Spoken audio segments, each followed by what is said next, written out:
Maverick News presents The Rick Walker Show. Defrag your mind.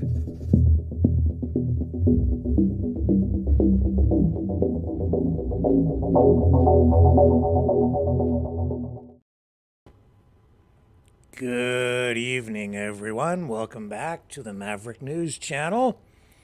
Great to have everybody here. If you're watching on Facebook tonight, it's a miracle because we don't have Facebook anymore. Our whole Facebook channel, our page, everything, it's gonzo. Yes, folks, Facebook is history.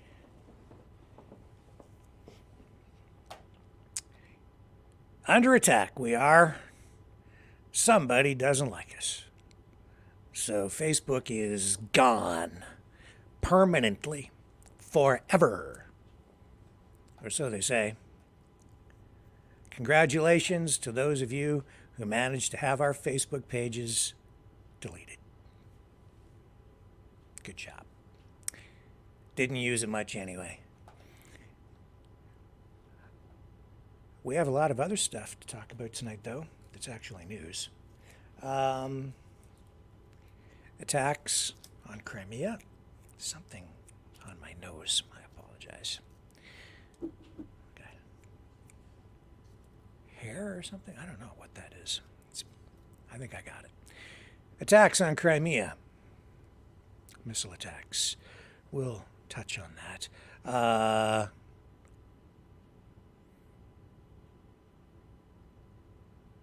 Bitcoin price surging to near record levels. RFK Jr. talking about Bitcoin and the Nordstream pipeline. George Galloway has been elected over in Britain. And that has been something of a shock to the system over there. And that has prompted the Prime Minister of Britain to come out and say that he is concerned about a rise in extremism.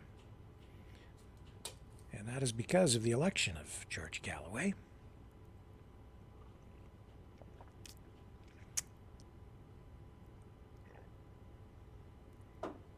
And Loopy says, let's watch the What Did Rick Walker Learn Today show. Okay, I don't know what that means.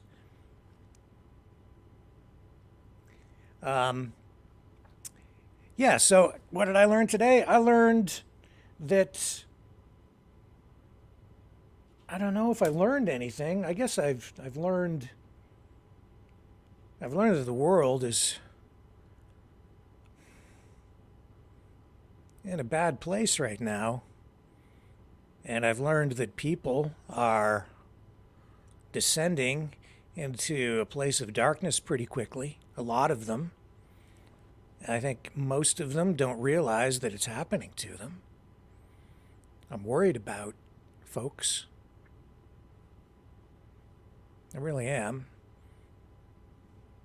And that ties into just about everything we're going to talk about here tonight. Yeah. I'm worried about people.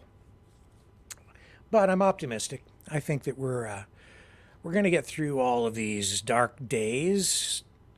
There is light on the other side of this.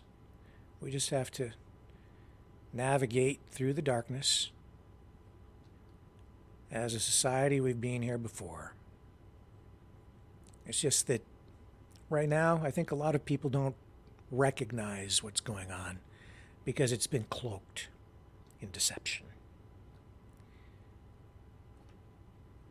When we come back, we'll try to shed a little light on that darkness so that we can all maybe just start to find our way back. Stay with me. The information war is raging. Truth without integrity is worth nothing.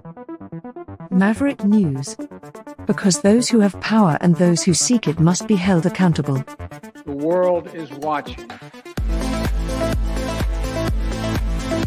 Join our family of truth seekers. Donate today and add your voice to the chorus of Maverick Knights. Donate at maverickdonations.com. Truth. Integrity. It's the Maverick way.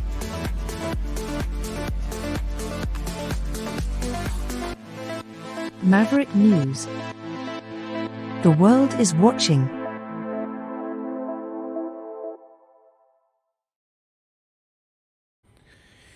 So let's start with these reports that we have here coming in from Crimea. Apparently, around 3:30, 4:30 Crimea time, the Ukrainian armed forces attempted to attack the Crimean bridge with a combined strike with cruise missiles that included both Storm Shadow and American ADM-160 MALD decoy missiles. So normally when something like this takes place, I'm told that you would see a few hours beforehand something like an American RQ-4 Global Hawk reconnaissance drone. And apparently that's what was seen, I guess. I'm just trying to read these notes that were sent over to me. There was a reconnaissance drone that did take off into the sky over the Black Sea, along with a Boeing P-8A Poseidon long-range radar reconnaissance aircraft. And then then there was the first attack involving those ADM-160 MALD missiles. Now, I guess the idea behind that, again, according to what I'm reading here, the idea is to use those to expose air defenses, so it'll activate the air defense system so they know where they are. The attackers know. And then after that, the Storm Shadows were used.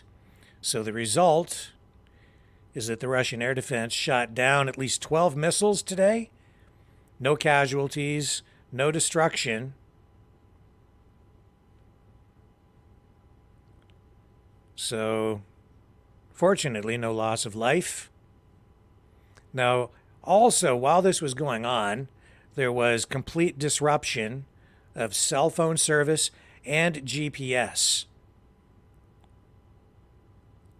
Sevastopol had a major power outage at the same time, although officials say the power outage was unrelated to the attack. There were people speculating that the power generation or power infrastructure may have been hit and some damage sustained there, but no confirmation of that. And officially, the government is saying, no, that didn't happen. So all we know is that they fired these missiles at the bridge.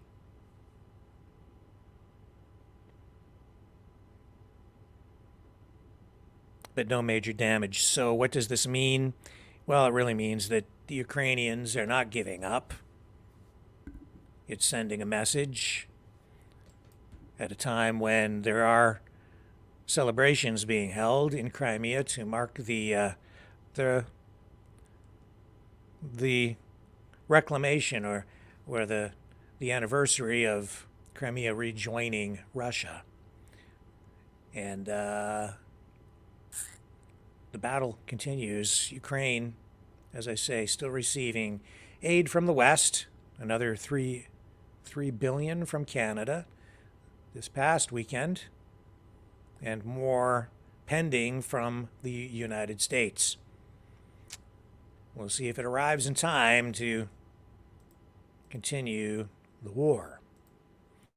Now, all this also happening against the backdrop of a recording that has been released of what's supposed to be German generals talking about a plan to do exactly that, to launch an attack on the bridge in Crimea. Let me see if I can find that for you. I had it queued up here. I've got another clip too, but we lost this one. And the German government is saying it's not true.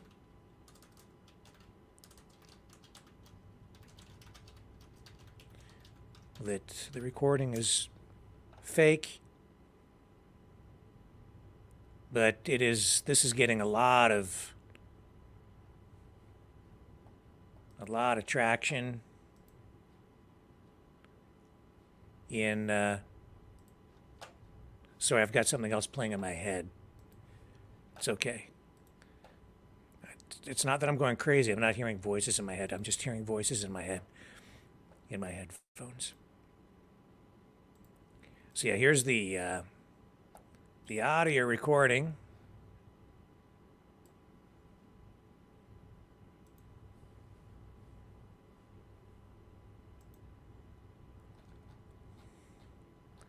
See if I can get the audio up here for you. It's not playing properly. Well, here, while I get that queued up, I've got this reaction to it. Basically, they're saying that they want to launch this attack, but they can't be seen to be involved. Here we go.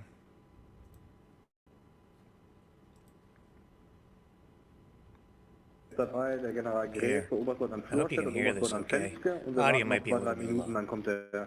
dann wählen wir den Inspekteur dazu. Ja. Gut, copy. Hey Frank, long time. Hast du bis zum, was sagst du? Is a long time no here. Ja. Hast du bis zum Schluss noch zugehört? Hey Frank. Habe ich noch irgendwas verpasst? Anyway, you can't really understand it here. I'm sorry, folks. I just lost the clip, so I'm just going to remove it. Doesn't really matter. It's all in German, apparently, anyway, and I'm not even sure if it's authentic, but I'm just making the point that it's getting a lot of play over in Russia, and it's generating a response on the opposite side. This is the ex-head of the CIA, U.S. Secretary of Defense Robert Gates. And he says this, the kind of compliments, or I don't know if it's compliments is the right word, but reinforces what the allegations are of the Germans endorsing or talking about being involved in planning an attack on Crimea. And of course, the point is, if U.S. or NATO forces are directly involved in these attacks, then that signals a direct and serious escalation in the battle. Because right now it's essentially a proxy war where only Ukrainian forces and mercenaries, essentially, are in there actually fighting the war. So it's one of those technicalities that I think is actually kind of...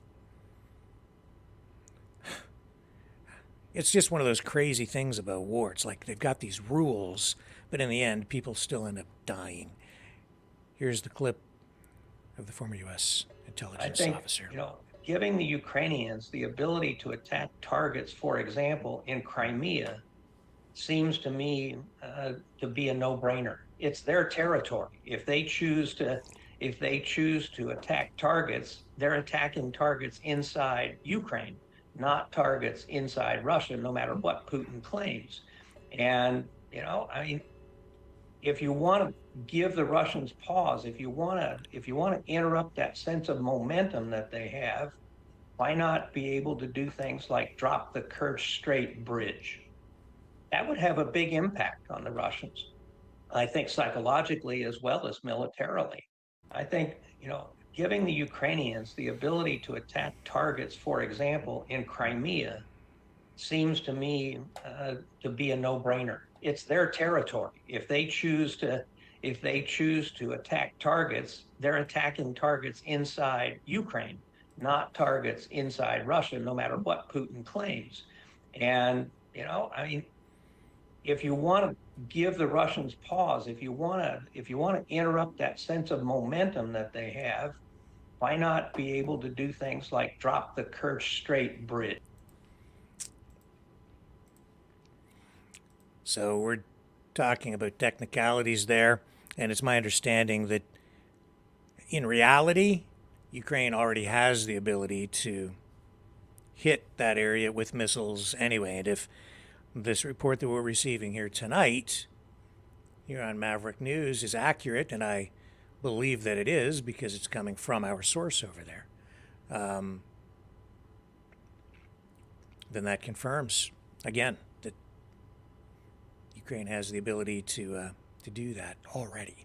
So they don't really need these additional missiles, and that's really what they were talking about right there. What he was talking about is giving Ukraine missiles that enable them to strike Crimea. They can actually do it now.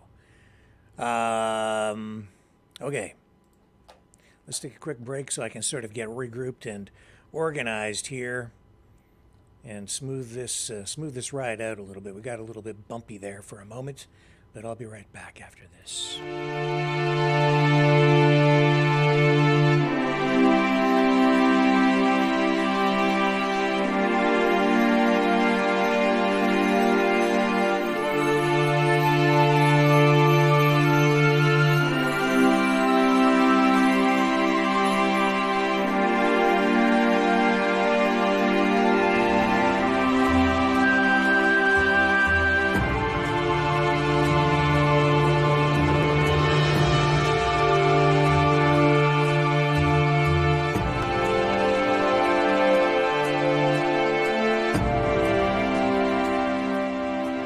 Maverick News. The world is watching.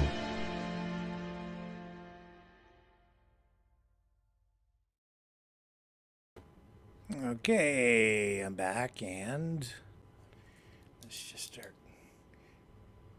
I've got a checklist here to make sure that we don't miss anything tonight.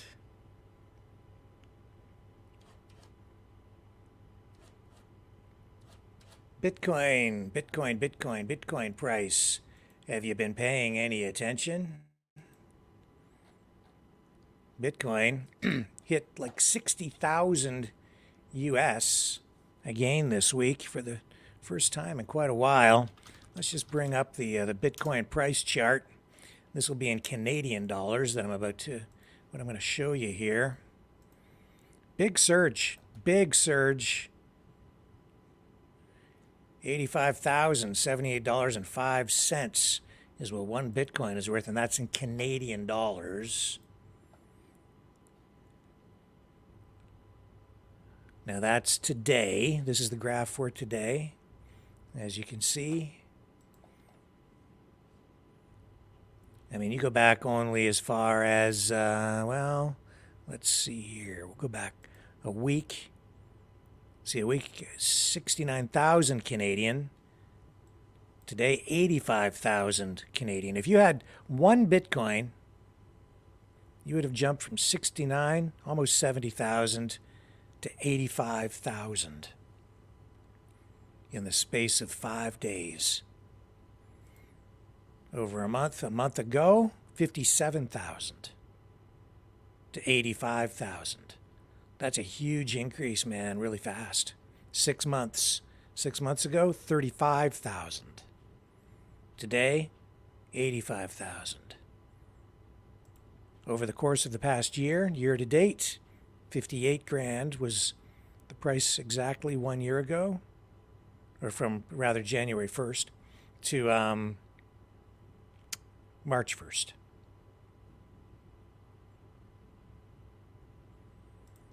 So 1 year, one full year, 32,000 a year ago, March 1st of last year to March 1st of this year. It has jumped from 32,000 to 85,000. That's a pretty good return on your investment if you're just holding. And that's what a lot of people do with Bitcoin anyway. A lot of people don't even use it as a medium of exchange. They just Or to buy things, they just buy and hold. So it's really, really bounced back.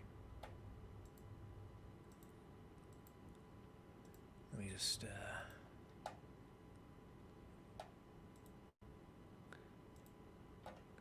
So what are the reasons for this? I would say global instability, just in general. People looking for new, different places to put their money.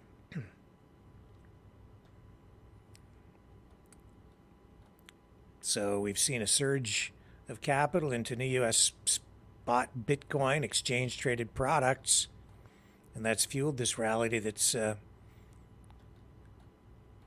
well, you've seen just these huge gains. You know, so some of this stuff, honestly, it doesn't seem to make sense. These big fluctuations, though, a lot of it is always fueled by emotion. People see something happening, and when the price starts to increase, people will jump on the bandwagon, and that makes things accelerate even faster. The value of all Bitcoin in circulation now has topped $2 trillion as of this month for the first time in 2 years.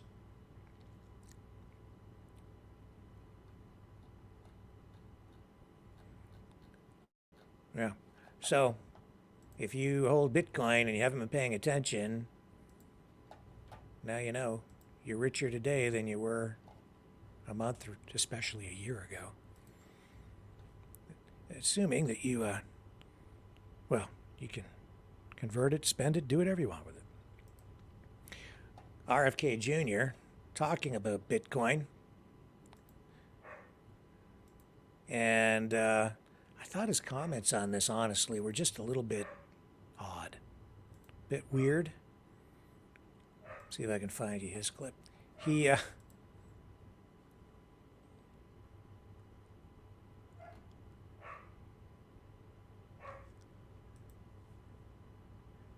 yeah, so here it is here. RFK Jr. talking about Bitcoin and talks about how some governments want to outlaw Bitcoin, and explains here why in this CNBC interview. I don't know. Let's listen to it and I'll comment. Bitcoin, you said you spoke at a conference, you bought it, you bought some of it for your kids last year. You more than doubled your money if you're still holding. Are you still holding? I mean, let's just have a little fun here to end the segment. Yeah, I am. I'm still holding. My kids are very, very happy about it. Yeah, what's Bitcoin's real role? There are members of Congress, both parties, I believe, that think it should be banned. Yeah, I mean, they want it banned because they're being paid by BlackRock and Morgan and all the big globalist banking monopolies that are making money on inflation and making money by the Fed printing money. But American people, the American middle class, is getting rolled, and the off-ramp from that, from the money printing machine is Bitcoin, because it is hard currency. And we need to make it transactionally available to the middle class.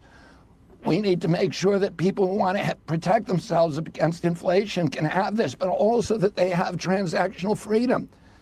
That the government is not, able now to digitalize our currencies and like they did in Canada. Yeah. And when the truckers disobeyed, when the truckers protested peacefully, their bank accounts were shut down. Well, and they couldn't pay their mortgages. They couldn't pay for their children's education. The government could control their speech by controlling their transactional freedom. And, transactional freedom is as important as freedom of speech. And you only get that from Bitcoin. We're not going to get that, as long as the government controls our digitalized currency. I understand the idea that he has. The truth is, though, Bitcoin is digital currency. Even though it is supposed to be anonymous online, for the most part, it isn't. And government can still get their tentacles wrapped around you and your Bitcoin if they want to. In fact, there was Bitcoin involved in the donations to the truckers, and in some cases even Bitcoin was confiscated, frozen by the government in response to the trucker protest in Canada. And the idea that legislators want to outlaw Bitcoin because they're being paid by banks, I'm not sure. I'd need to talk to him about that to understand what he is really getting at there. I know that governments generally are worried about having access to or having some level of control over Bitcoin because they want to make sure they can tax it. They don't like the anonymous nature of the currency because, of course, on the blockchain, transactions are carried out in encrypted ways, and it's difficult to track it. But they can compel people to hand over their keys, their digital keys, as they did with the truckers, to gain access. And I'll tell you this, anything online, even encrypted data, anything, pretty much anything, if governments really want to get into it, they have a lot of different tools at their disposal, even if it means knocking on your front door and saying, hey, hand over your digital wallet. It's, we're here, and we're not here to help. We're here to tax you. I don't know. I don't think that ultimately Bitcoin is going to offer all that much more security or anonymity, maybe on the surface, maybe to some degree, but if the government wants it, they're going to get it. Kind of just, I found the statement a little bit clumsy, maybe is the word. Maybe he wasn't expecting the questions on it. In any event, Bitcoin surging back, hitting near record levels there this week. So that's where it sits right now. Now, the other thing that RFK Jr. said in that CNBC interview also kind of he just pushed me back on my heels a bit. I was surprised he said this. He just came right out and said that the United States blew up the Nordstream pipeline. Now, I've got my views on it, and when that happened, I said the United States probably blew up the Nord Stream pipeline. Certainly, it looks like NATO probably did it, but I can't prove it, and it doesn't matter what Cy Hirsch has reported. There is no actual proof of that because I can't swim down to the bottom of, the sea and take a gander. I don't know. Nobody really knows except the people who blew it up. Now, I can't understand why Russia would ever blow up their own pipelines. I don't think that's happened. But maybe it was the British. Maybe it was the Germans. I don't know. Maybe it was the Ukrainians using equipment and resources from a NATO country, maybe from the United States. I just don't know. But RFK Jr. came right out and said this today in that interview. If I'm the economic or environmental minister or the president of Germany right now, and I'm listening to what you're saying, and I've covered this extensively, I've been over there many times, I've talked to them, I've been on the ground, they're freaking out because they need our gas. Yeah, they're freaking out because we blew up the Nord Stream pipeline and we deindustrialized Germany. And that's a whole different issue. I mean, what are we doing in Ukraine? Let's make peace over there. Let's get Russian gas back into Europe so that we can reindustrialize Germany, reindustrialize Europe. But let's keep our gas at home and use it for manufacturing and reindustrialize America. Let's rebuild our industrial base at home. That's the best way to do it, with cheap frack gas that we can outcompete the world. Germany, is making a choice. boycott Russian gas. And Well, you know, they're still getting and Robert, guess what? they're still getting it via liquefied natural gas. We don't know who blew up the Nord Stream. I know a lot of people suspect the U.S., and that's what you think as well. Yeah, of course we. Hey, we just. Of course we blew up the Nord Stream pipeline. But listen.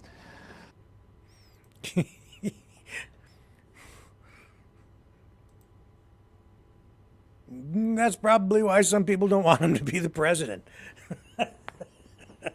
That's a little bit awkward if he becomes president and he's said that. It might just be a little bit of a problem for NATO or maybe even the United States. I don't know. It just seems,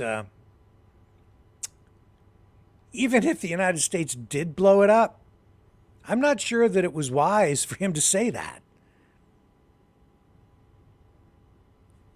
I don't know. There are a lot of things happening with the RFK Jr. campaign that make me scratch my head. Yeah. Now, that might, I don't think that particular clip is going to hurt his campaign in any way. Probably will not have much impact one way or the other. Will maybe solidify some support from some people who paid attention to that issue. But I don't know. All this stuff, he's become the candidate to beat up over the Israel issue, the Israel-Gaza issue. That's for sure. And largely, I would say that's sort of unfair, given that, Biden and Trump both are on the side supporting Israel. At least that's what they say. But they don't have their feet held to the fire on that issue, not in the way that RFK Jr. has. And it just seems everywhere he goes now, everybody wants to talk to him or debate him on the Gaza issue. And it's hurt him because the people who make up his base are the ones who've been attacking him most aggressively. He lost a lot of support right at the beginning, back in October, after the October 7th attack, and he came out in support of Israel, shocking his friends on the left. Or are they on the right? I can't tell anymore because I think we're getting this convergence. Well, I know we're getting this convergence of ideologies, fascism, communism, coming together. So we're seeing that even right now over in Britain. George Galloway. Do you guys know who George Galloway is? The live streamer, podcaster, controversial political figure. Some of you probably watch his stuff and think he's pretty cool. Many of you, I bet you, if I asked, let me just look in the chat here briefly. Those of you who watch or have seen George Galloway, how would you describe his political leaning? Would you say he is conservative, left-wing, liberal, social? Never heard of him, Spicy Peach says. Anybody? Let me look over here.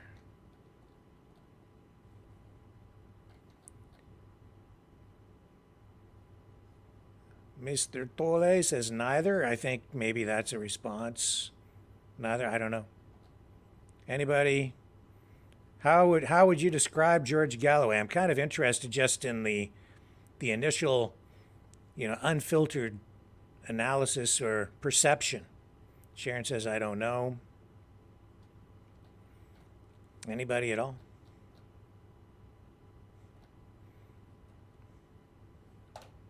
Well,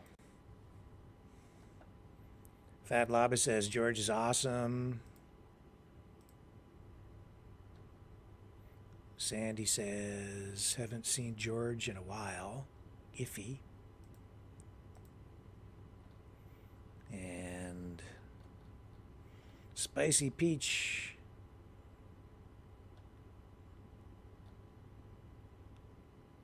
not really getting a. He opposed war, Iraq war back in the day. He says, Fat Laba, yep. In fact, this is why he's so controversial. It's because he has, as I recall, in the past come out in support of the Ba'athist Party. He is accused, or I think he clearly was, in support of Saddam Hussein. Although he sort of denies that, but still supported Saddam's party. And he is described as very left-wing, far left, maybe, well, I don't know, the Labour Party for sure, socialist for sure. I think he's even further, left, right. I think he's like what I would describe as maybe a far-right socialist or communist. How about that? That'll bake some brains. Why am I saying that? Well, because I just really don't believe that much in the left-right scale. And he is one of those people that has come out hard against Israel. And that is causing some real concern over in Britain, where he just won this by-election in Rochdale with a campaign that really focused very, very much, very heavily on the war in Gaza. That was the theme that ran all through this by-election. And then he got up at the podium and repeated a lot of what, repeated his support for Palestine. And that has blown up some heads, some political heads. People are like kind of freaking out over this, especially people in the more mainstream parties, I guess. He's there representing Labour. Here we go. George Galloway with his victory speech.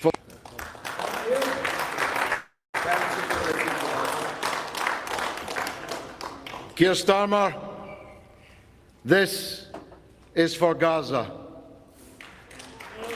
You have paid and you will pay a high price for the role that you have played in enabling, encouraging, and covering for the catastrophe presently going on in occupied Palestine in the Gaza Strip.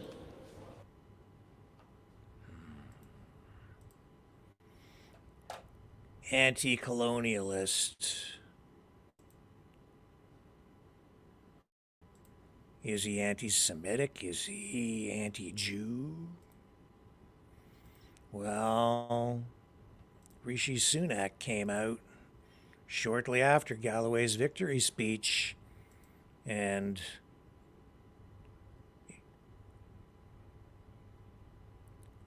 warned the country about a rise in what he says is extremism. He's seeing a rise in anti-Semitism, and his speech in response to Galloway's victory was, well, it was clearly directed at Galloway and what happened over there. Anyway, here's Rishi Sunak. In recent weeks and months, we have seen a shocking increase in extremist disruption and criminality. What started as protests on our streets has descended into intimidation, threats, and planned acts of violence. Jewish children fearful to wear their school uniform lest it reveal their identity. Muslim women abused in the street for the actions of a terrorist group they have no connection with. Now our democracy itself is a target. Council meetings and local events have been stormed. MPs do not feel safe in their homes. Long-standing parliamentary conventions have been upended because of safety concerns. and it is beyond alarming that last night the Rochdale by-election returned a candidate who dismisses the horror of what happened on October the 7th, who glorifies Hezbollah and is endorsed by Nick Griffin, the racist former leader of the BNP. I need to speak to you all this evening because this situation has gone on long enough and demands a response not just from government, but from all of us. Britain is a patriotic, liberal, democratic society with a proud past and a bright future. We're a reasonable country and a decent people. Our story is one of progress, of great achievements and enduring values. Immigrants who have come here have integrated and contributed. They have helped write the latest chapter in our island story. They have done this without being required to give up their identity. You can be a practicing Hindu and a proud Briton as I am, or a devout Muslim and a patriotic citizen as so many are, or a committed Jewish person and the heart of your local community, and all underpinned by the tolerance of our established Christian church. We are a country where we love our neighbours, and we are building Britain together. But I fear that our great achievement in building the world's most successful multi-ethnic, multi-faith democracy is being deliberately undermined. There are forces here at home trying to tear us apart. Since October the 7th, there have been those trying to take advantage of the very human angst that we all feel about the terrible suffering that war brings to the innocent, to women and children, to advance a divisive, hateful ideological agenda. On too many occasions recently, our streets have been hijacked by small groups who are hostile to our values and have no respect for our democratic traditions. Membership of our society is contingent on some simple things: that you abide by the rule of law, and that change can only come through the peaceful democratic process. Threats of violence and intimidation are alien to our way of doing things. They must be resisted at all times. Nearly everyone in Britain supports these basic values, but there are small and vocal hostile groups who do not. Islamist extremists and the far right feed off and embolden each other. They are equally desperate to pretend that their violence is somehow justified, when actually these groups are two sides of the same extremist coin. Neither group, except that change in our country can only come through the peaceful democratic process. Both loathe the pluralist modern country we are. Both want to set Britain against Britain, to weaponize the evils of anti-Semitism and anti-Muslim hatred for their own ends. The faith of Islam, peacefully practiced by millions of our fellow citizens, is emphatically not the same thing as the extremist political ideology of Islamism, which aims to separate Muslims from the rest of society. Islamist extremists and far-right groups are spreading a poison. That poison is extremism. It aims to drain us of our confidence in ourselves as a people and in our shared future. They want us to doubt ourselves, to doubt each other, to doubt our country's history and achievements. They want us to accept a moral equivalence between Britain and some of the most despicable regimes in the world. They want us to believe that our country, and the West more generally, is solely responsible for the world's ills, and that we, along with our allies, are the problem. In short, they want to destroy our confidence and hope. We must not allow that to happen. When these groups claim that Britain is and has been on the wrong side of history, we should reject it and reject it again. No country is perfect, but I am enormously proud of the good that our country has done. Our place in history is defined by the sacrifices our people have made in the service of their own freedom and that of others. And when these groups tell our children that they cannot and will not succeed because of who they are, when they tell children that the system is rigged against them or that Britain is a racist country, this is not only a lie, but a cynical attempt to crush young dreams and turn impressionistic minds against their own society. I stand here as our country's first non-white Prime Minister, leading the most diverse government in our country's history, to tell people of all races, all faiths, and all backgrounds, it is not the color of your skin, the God you believe in, or where you were born that will determine your success, but just your own hard work and endeavor. And we must be prepared to stand up for our shared values in all circumstances, no matter how difficult. And I respect that the police have a tough job in policing the protests we have seen, and that they are operationally independent. But we must draw a line. Yes, you can march and protest with passion. You can demand the protection of civilian life. But no, you cannot call for violent jihad. There is no context in which it can be acceptable to beam anti-Semitic tropes onto Big Ben in the middle of a vote on Israel-Gaza. And there can be no cause that you can use to justify the support of a prescribed terrorist group like Hamas. And yes, you can freely criticize the actions of this government, or indeed any government. That is a fundamental democratic right. But no, you cannot use that as an excuse to call for the eradication of a state or any kind of hatred or anti-Semitism. This week, I've met with senior police officers and made clear it is the public's expectation that they will not merely manage these protests, but police them. And I say this to the police: we will back you when you take action.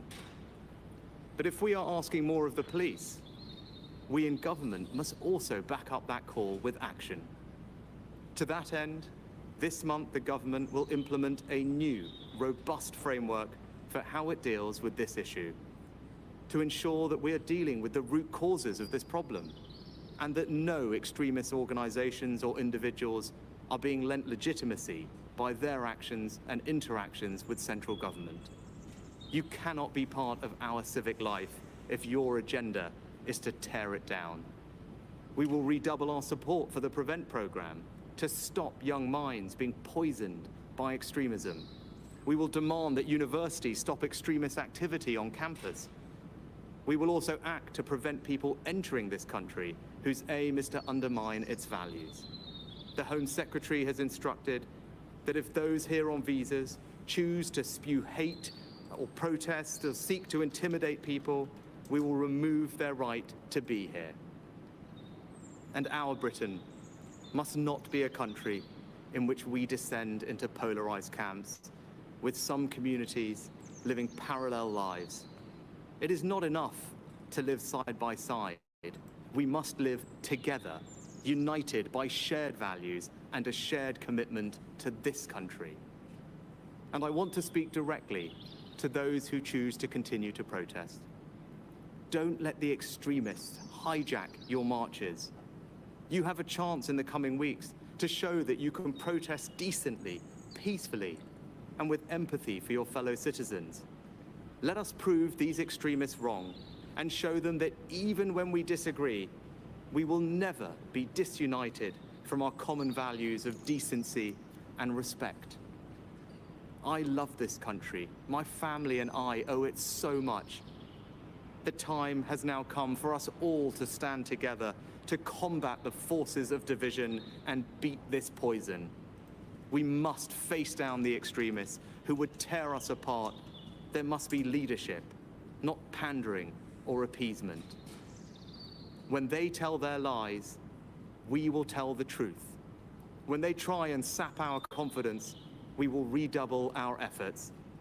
And when they try and make us doubt each other, we will dig deeper for that extra ounce of compassion and empathy that they want us to believe doesn't exist, but that I know does.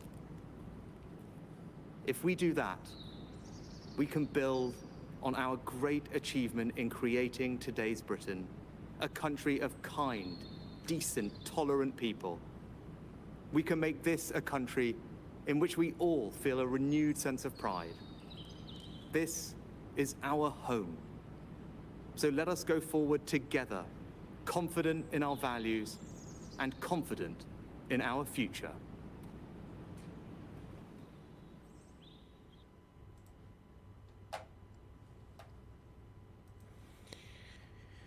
I'll be back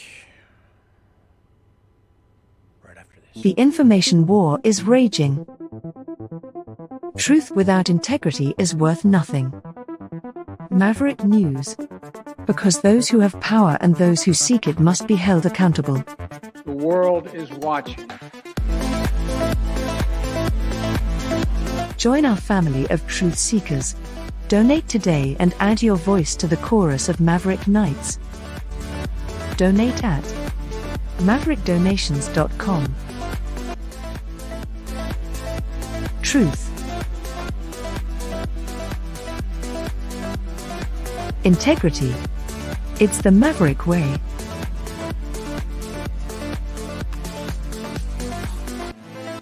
Maverick News. The world is watching.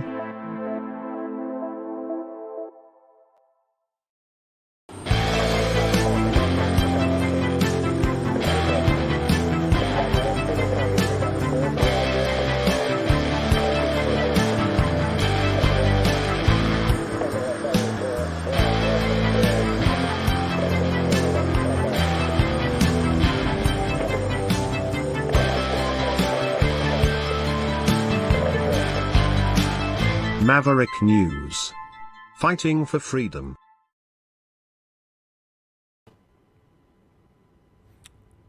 Here I am. I'm with you. Prime Minister Trudeau says Canada's National Security Intelligence Advisor is going to study the Winnipeg lab incident and will then make recommendations. Recommendations that will allow some sort of forward momentum on the file.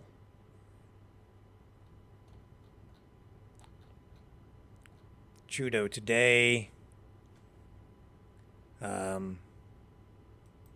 commenting on it and accused Pierre Poilievre, leader of the Conservative Party, of conspiracy theories surrounding this Winnipeg biolab issue. Now, if you have not been tuned in the last couple of nights, to put this into a condensed form, the background on it. Two scientists, a husband and wife, working in 2019, Winnipeg biolab. They took work from a Chinese firm or maybe a company that had direct links to the Chinese government without disclosing their activities. In addition, they apparently allowed Chinese officials to enter the lab where they had somehow access to computers, records, files, possibly even specimens, and it appears some of that material may have actually been removed from the lab and then taken back to China. So obviously a lot of concern around that. This is a bioweapons lab that is dealing with pathogens, viruses that are being used for, or could be used for, bioweapons research and development. The government, I think, trying to kind of downplay it. It's taken 2 years to get documents tabled, released, pertaining to this, and we received those documents 2 days ago, outlining what happened with those two scientists who were employees at the biolab. The government really treating this, in my view, more like a human resources issue rather than a national security issue. But if the RCMP does dig into this in a proper way, I think you're going to see this really explode as an election issue. Here is Justin Trudeau addressing this today. Our security systems, our intelligence and security agencies flagged problems at the Winnipeg labs that were followed up on. we know as a country that increasingly countries like China and others are trying to either influence or get secrets out of our country. And that's why we have to continue to be extraordinarily vigilant about how we're making sure we're doing everything necessary to keep people safe, to keep our research institutions safe. As a government, we've taken many, many initiatives, and I've tasked our National Security and Intelligence Advisor to look even deeper at this Winnipeg's lab situation and make recommendations on how we can move forward appropriately. This is something that people would expect governments to take seriously and expect all parliamentarians to take seriously. Unfortunately, throughout this process, we have seen the Conservative Party, specifically Pierre Poilievre, choosing to spew conspiracy theories and drum up political attacks, partisan attacks, on an issue that, quite frankly, should be bringing Canadians and parliamentarians together to try and solve this. The quickness with which they're looking for partisan advantage is not just undermining Canadians' trust in the system, but interfering with the ability of Parliament to deal with this. One of the reasons it has taken so long to get this report into Parliament is because of the choice that Conservatives made to try and extract any amount of political advantage by drumming up a level of partisanship and toxicity that is not serving Canadians. There's lots of opportunity to have responsible political debates about how we're moving forward as a country and what needs to be fixed, what's being done well, what needs to be done better. Absolutely. That's part of the give and take in our democracy. But the choice to weaponize national security in a way that is rife with conspiracy theories and partisan attacks is a choice that I don't think is worthy of the kind of responsible leadership that Canadians deserve. I will also add that hearing two particular Conservative members, Michael Chong and James Bazan, suddenly being front and center on issues of security and international impact after having been complete ghosts over the past number of months on anything to do with standing up for Ukraine, for example, or even on the matter of their colleague Leslie Lewis calling for a withdrawal from the United Nations of Canada. They won't say a thing. But when it comes to making partisan attacks out of an issue that should be taken seriously by all parliamentarians, it's not worthy of an official opposition.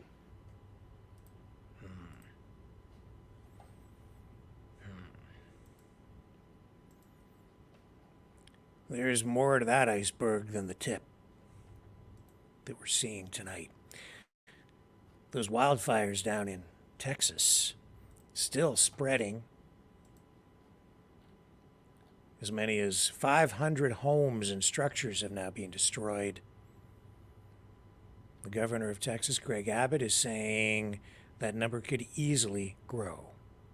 And the one fire, the one in Smokehouse Creek, it's covering an area apparently larger than Rhode Island. And it is now, and as I told you last night, that the biggest in Texas history. These wildfires now cover more than 1 million acres, 1,600 square miles. Only 15% of these fires are contained or under control. That information coming tonight from Texas A&M Forest Service, which is attending to these fires not only in Texas, but also now in Oklahoma, because these fires have now spread into Oklahoma as well. We know that 2 people have died in these fires. There are 3 other active wildfires, and the National Weather Service warns that heat and high winds could cause critical fire weather conditions again this coming weekend. So people are praying, and I know that in some areas they actually received snow, apparently, overnight. Some people almost looking at that as maybe a sign of hope as these fires continue to rage. There was also a mansion, or like a ranch, where there was up for sale. I saw a report on that today. It's worth an estimated $180 million US, and it was destroyed. Huge, huge fires. Okay, that gets us to 7 p.m. Let me run this, and I will join you again in just one moment.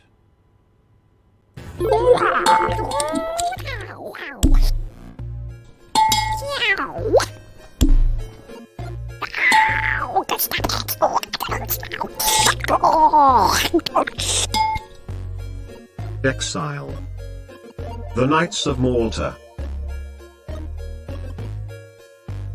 Maverick News. Join us. The world is watching.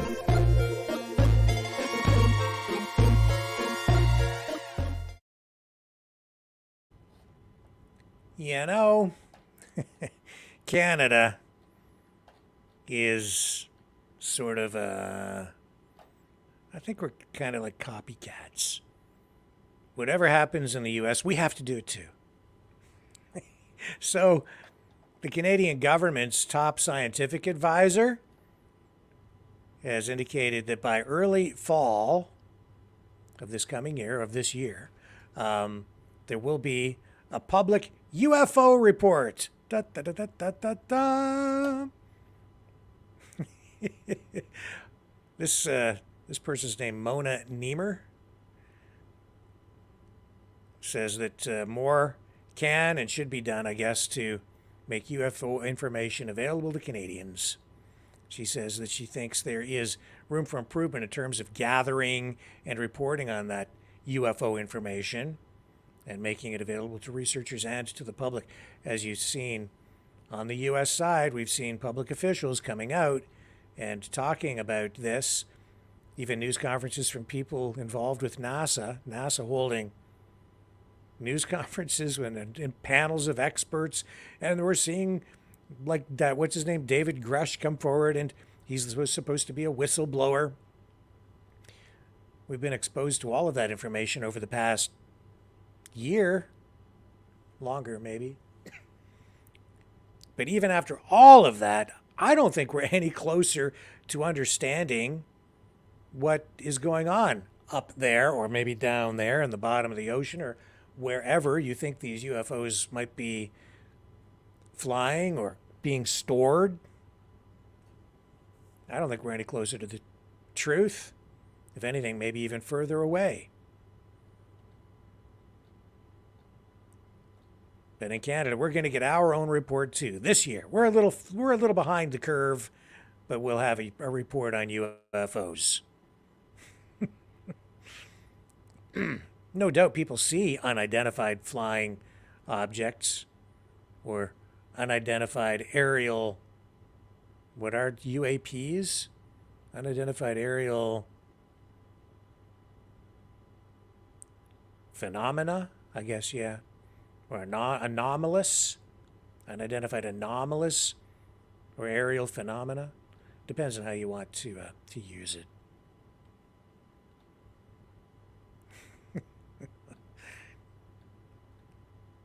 I'm laughing because I think this is going to be another huge waste of time and even money. I don't think this will get us any information that will clear anything up.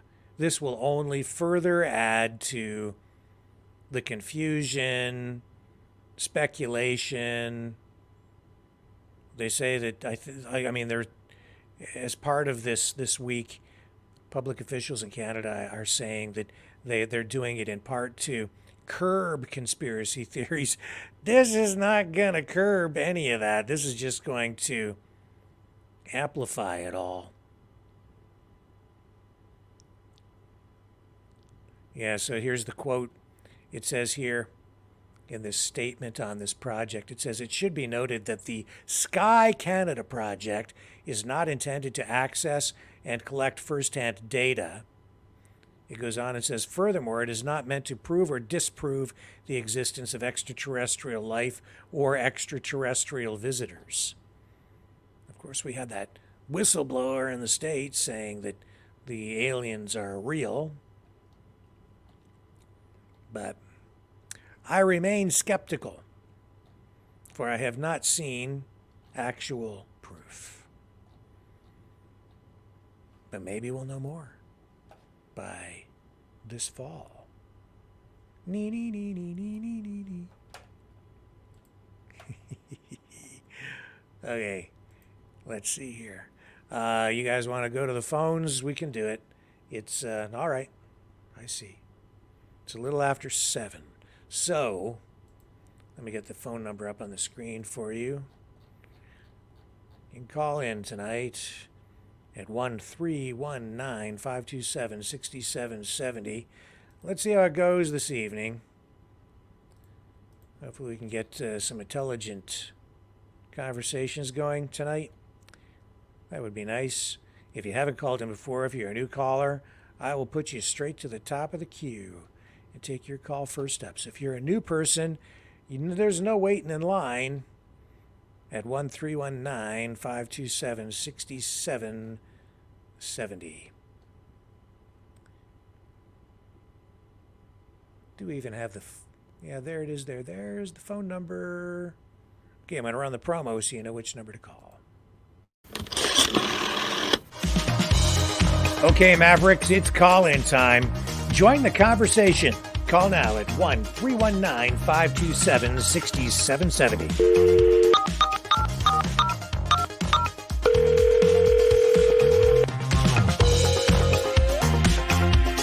That's 1-319-527-6770.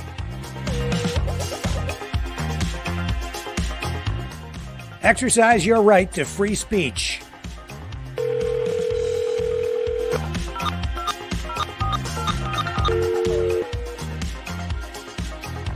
Call 1-319-527-6770.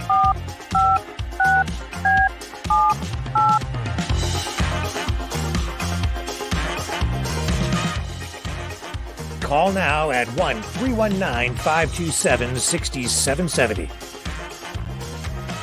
Maverick News. Call now. The world is watching and listening to you.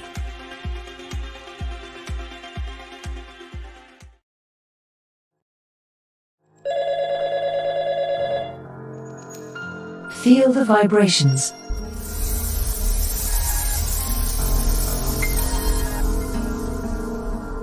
Our quest continues.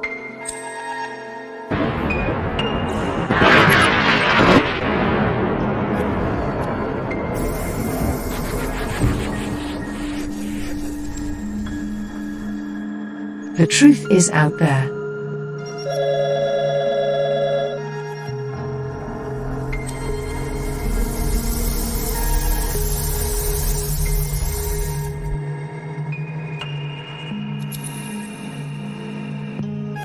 We are Mavericks.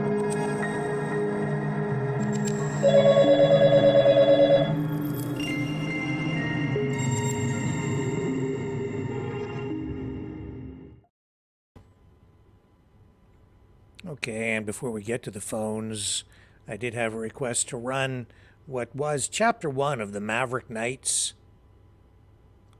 animated series. A few people hadn't seen it, I guess, so they wanted to see number 1. So I'm going to run that for you right now, and I'll leave the phone number up on the screen while this runs so that you can call in at 1-319-527-6770 if you would like to join the conversation. The Rise of Maverick Man, Uncovering Klaus Schwab's Diabolical Plot. Subtitle: Journalist Richard Paul exposes a global villain's evil plan to destabilize the world economy. Introduction. In a shocking turn of events, renowned journalist Richard Paul has unearthed a sinister plot orchestrated by Klaus Schwab, a global villain hell-bent on destroying the world economy. With stunning evidence in hand, Paul reveals how Schwab plans to blackmail the leaders of nuclear power nations using sex scandals and threats of terrorist violence. This article delves into the details of Paul's investigation, shedding light on the rise of Maverick Man, Sir Richard the Super Knight. Unveiling the mastermind, Klaus Schwab, a shadowy figure with immense power and influence, has long operated under the radar, manipulating world events for his personal gain. However, Richard Paul's relentless pursuit of the truth has finally exposed Schwab's malevolent intentions. As a respected journalist, Paul's credibility and extensive network have allowed him to gather evidence that unravels Schwab's web of deceit. The diabolical plan. Schwab's plan revolves around leveraging the darkest secrets of world leaders to gain control over their decision-making processes. By orchestrating sex scandals and planting seeds of terrorist violence, Schwab aims to create an atmosphere of fear and chaos, forcing these leaders to comply with his demands. The ultimate goal? To systematically dismantle the world economy, leaving nations vulnerable to his manipulations. Uncovering the evidence. Richard Paul's investigation has unearthed a trove of incriminating evidence against Schwab. Through meticulous research, interviews, and anonymous tips, Paul has pieced together a puzzle that reveals the full extent of Schwab's evil plan. From leaked documents to testimonies from whistleblowers, the evidence paints a chilling picture of a man willing to go to any lengths to achieve his nefarious objectives. The hero emerges. Amidst the chaos, one man stands tall, Sir Richard, also known as Maverick Man Knight in shining armor. Armed with the truth, Paul's alter ego takes on the responsibility of exposing Schwab's plan to the world. Maverick Man's unwavering determination and unwavering commitment to justice become the driving force behind his quest to save the global economy and protect innocent lives. The race against time. With Schwab's plan set in motion, Maverick Man faces a race against time to stop the destruction of the world economy. As he uncovers the true extent of Schwab's influence and connections, Maverick Man must navigate a treacherous landscape filled with danger, deception, and unexpected allies. Can he expose Schwab's evil plot before it's too late? Conclusion. Journalist Richard Paul's groundbreaking investigation into Klaus Schwab's diabolical plan has shed light on a global villain's attempt to destroy the world economy. Through his alter ego, Maverick Man, Paul takes on the daunting task of thwarting Schwab's nefarious scheme. As the world holds its breath, the fate of nations hangs in the balance, waiting for the rise of a hero to save the day.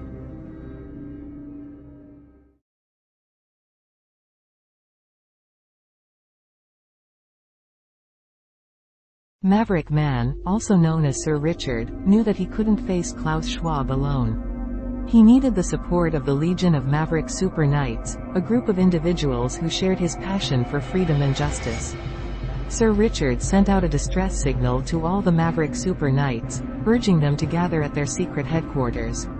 The message spread quickly, and soon the headquarters was filled with knights from all walks of life, each equipped with unique abilities and unwavering determination. As the knights assembled, Sir Richard stood before them, detailing the dire situation at hand. He explained how Klaus Schwab, the global supervillain, sought revenge after his plan to destroy New York was foiled. Schwab's nuclear-powered electric car was just the tip of the iceberg, and the threat he posed to the world was far from over. The knights listened intently, their resolve growing stronger with every word. They knew that their duty was to protect the innocent and uphold the values of freedom and justice. Sir Richard proposed a plan to take down Schwab once and for all, combining their unique abilities and working as a cohesive unit. The Maverick Super Knights began training rigorously, honing their skills and devising strategies to counter Schwab's villainous tactics. Some possessed superhuman strength, others had advanced technological prowess, and a few were skilled in the art of espionage. Together, they formed an unstoppable force, ready to face any challenge that came their way. Sir Richard led the charge, rallying the knights and instilling in them the importance of their mission. They knew that they were the last line of defense against Schwab's reign of terror. With unwavering determination, they set out to dismantle Schwab's network, expose his evil plans, and bring him to justice. The battle between the Maverick Super Knights and Klaus Schwab's forces was intense. They faced countless obstacles and dangerous encounters, but their unity and determination never wavered. With each victory, they grew stronger, inching closer to their ultimate goal of stopping Schwab's reign of terror. Finally, the day of reckoning arrived. The Maverick Super Knights cornered Schwab in his secret lair, ready to put an end to his villainous schemes. A fierce battle ensued, with powers clashing and determination fueling their every move. In the end, it was Sir Richard who confronted Schwab face to face. With a final, powerful blow, Sir Richard defeated the supervillain, ensuring that justice prevailed and freedom triumphed. The Maverick Super Knights stood victorious, having proven that their unity and unwavering dedication to the cause could overcome even the most formidable foes. Their legacy as defenders of freedom would forever be remembered, and the world would be safer with Schwab's reign of terror brought to an end.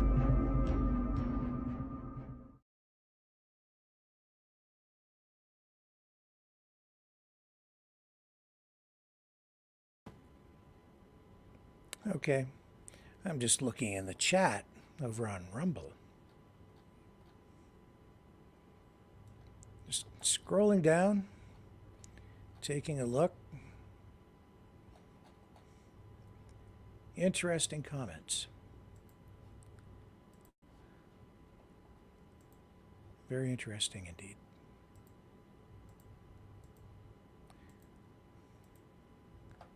It's been an interesting week all the way around. Hello, Raising Wolves. My friends.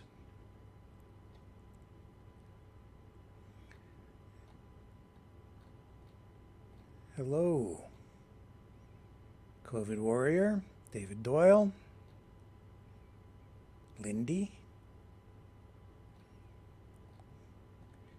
Who else is in here tonight?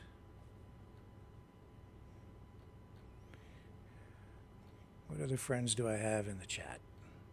Hey, Dragon. How are you tonight, my friend? And, Raising Wolves says I'm dampening the chat. In what way am I dampening the chat? All I asked for was a little respect, to be and common courtesy in there.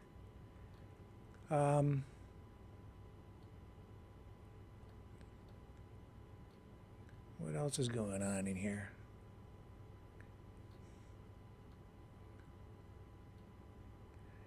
You know, I'm under, well, how can I put this? I'm having people suggest to me that this chat should be shut down completely because of the problems we've had in here. So I'm interested in your comments on it, if any. You know, I've tried to avoid having people banned, and I've tried to keep it as open as I possibly can. And you know, we've had problems in the chat. It's the whole free speech thing itself has been sort of a topic of discussion here, and an interesting one at that. And Raising Wolf says, well, chat is dampened and looks like call-in is too now. Yeah, well, some people have been calling for a boycott of this channel. Or at least a person has, apparently, I'm told.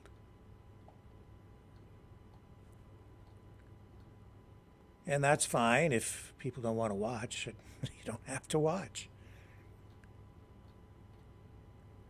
I'm not boycotting anybody anywhere. If you want to go watch something someplace else, go ahead. I'm not telling you what to watch or what to think. I don't know why people would be following somebody who is telling them what to watch.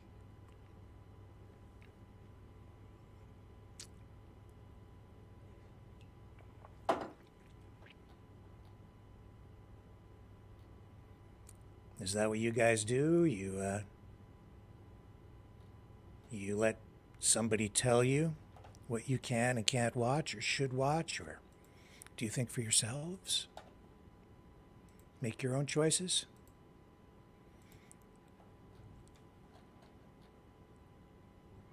That's what Mavericks do. Hey, Dragon. Again. PDS, hello, sir.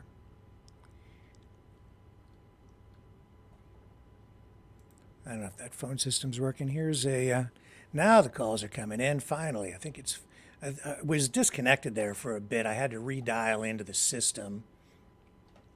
So it's been a bit of a, I just set it up a little different tonight.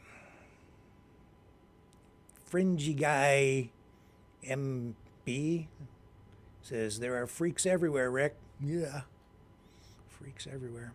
Like alien freaks in the bottom of the ocean flying around. I don't know, man. Do you guys really think that UFO report is going to tell us anything? Maybe somebody needs some overtime on their government paycheck. I just don't think it's going to tell us anything new. I don't know.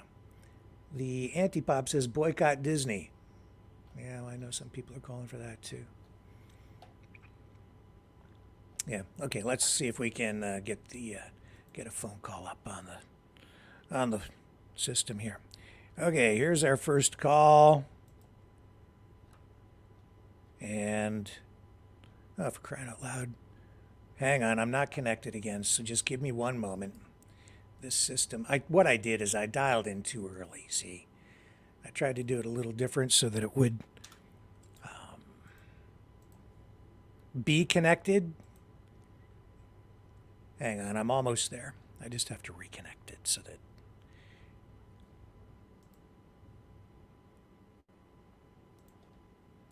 Okay, I gotta punch these buttons and that button and two more buttons over there. And that and that. And then... There we go. There we go.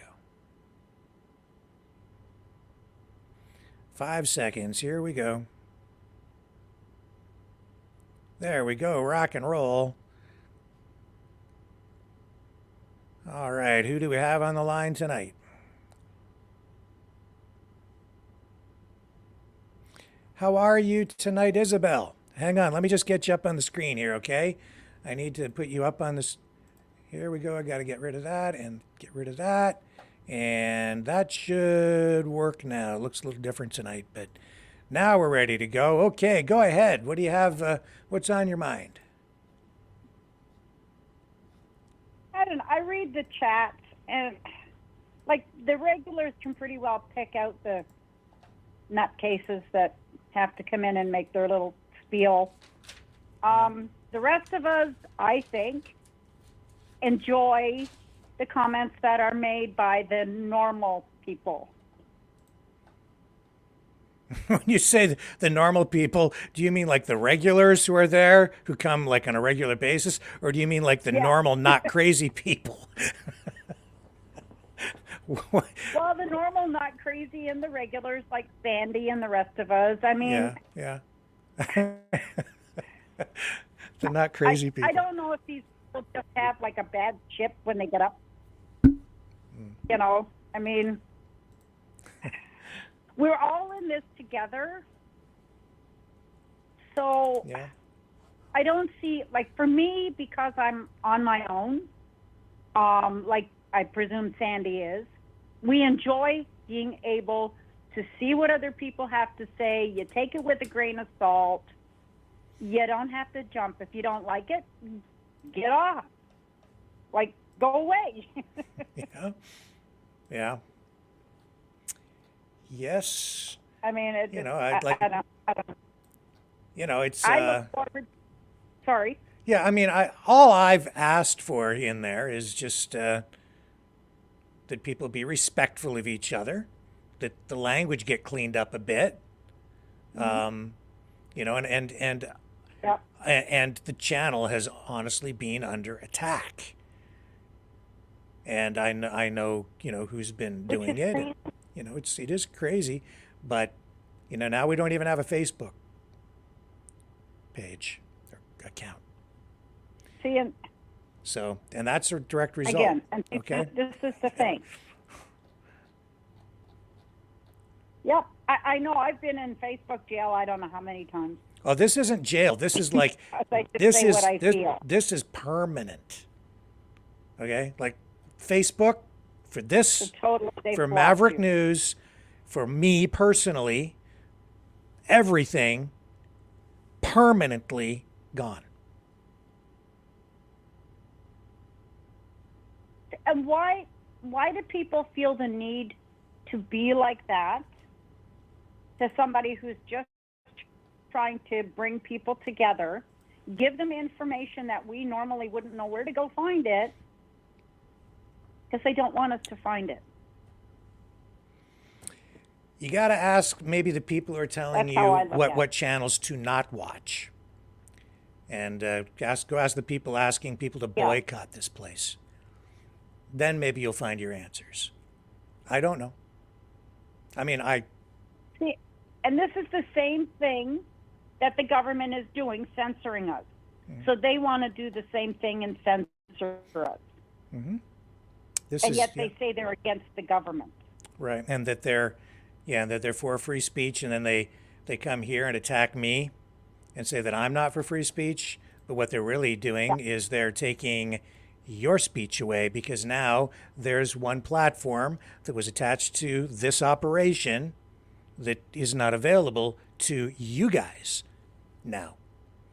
And I don't know how or if ever I will ever be able to reestablish a Facebook account and rebuild it. But it was taken down. It's been under attack for months. And I mean, I know who's doing it. This is the crazy thing that, yeah, and this is the crazy thing that gets me, is that they don't only block you, they block us from getting you on those other platforms. So they're just pushing the whole community away and not giving us our freedom to use Facebook to get to you. Yeah. And yet they yell about Trudeau.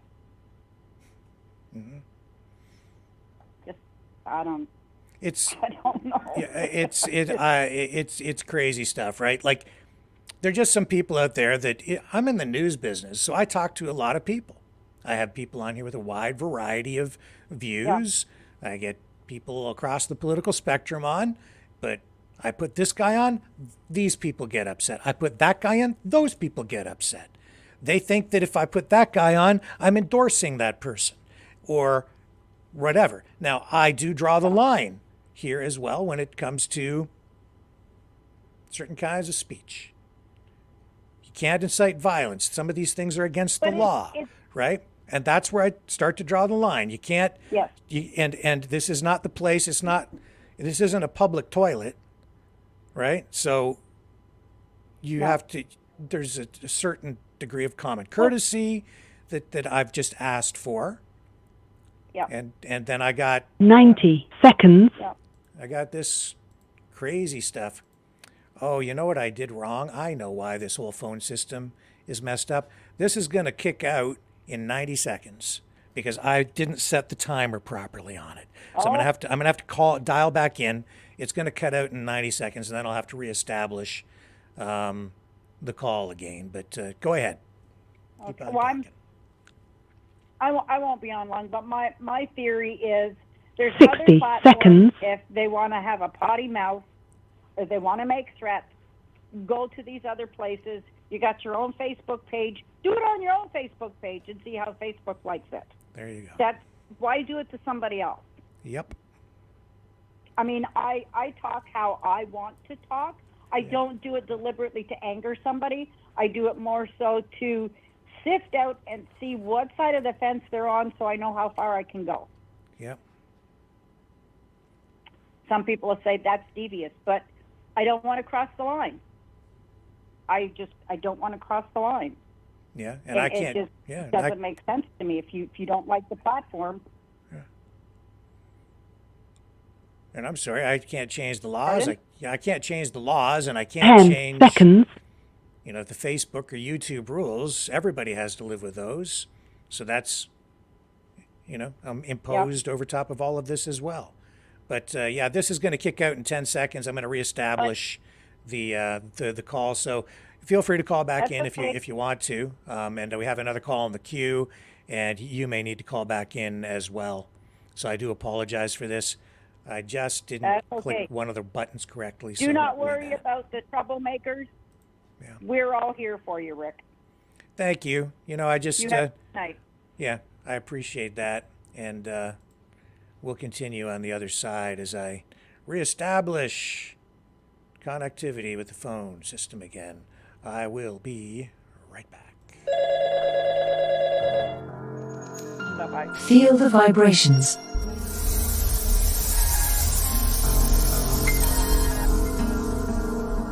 Thank you Our for quest using Blog continues. Talk Radio. Goodbye.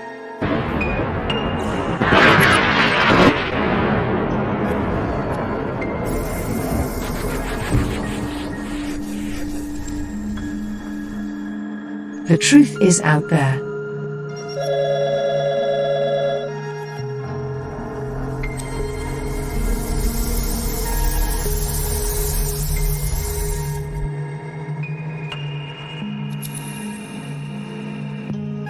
We are Mavericks.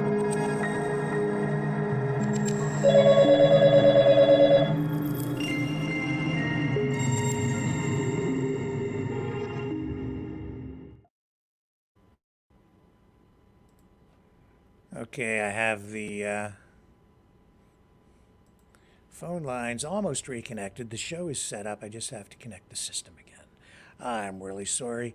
As I say, this is a new system that is more cost effective, but I need to learn how to drive properly. I don't have my license yet, so I'm kind of and I didn't take driver's ed on this thing. I had to figure it all out on my own. So I'm doing my best. But that phone number right there, you can call in right now.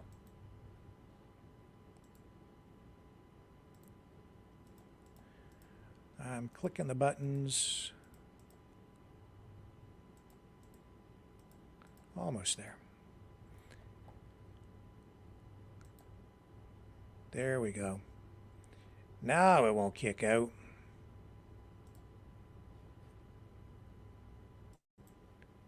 All right. Yes.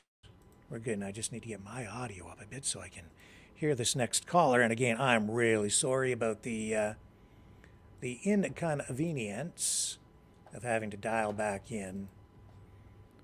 But there you go. Let's get our first caller up. Well, the first new caller.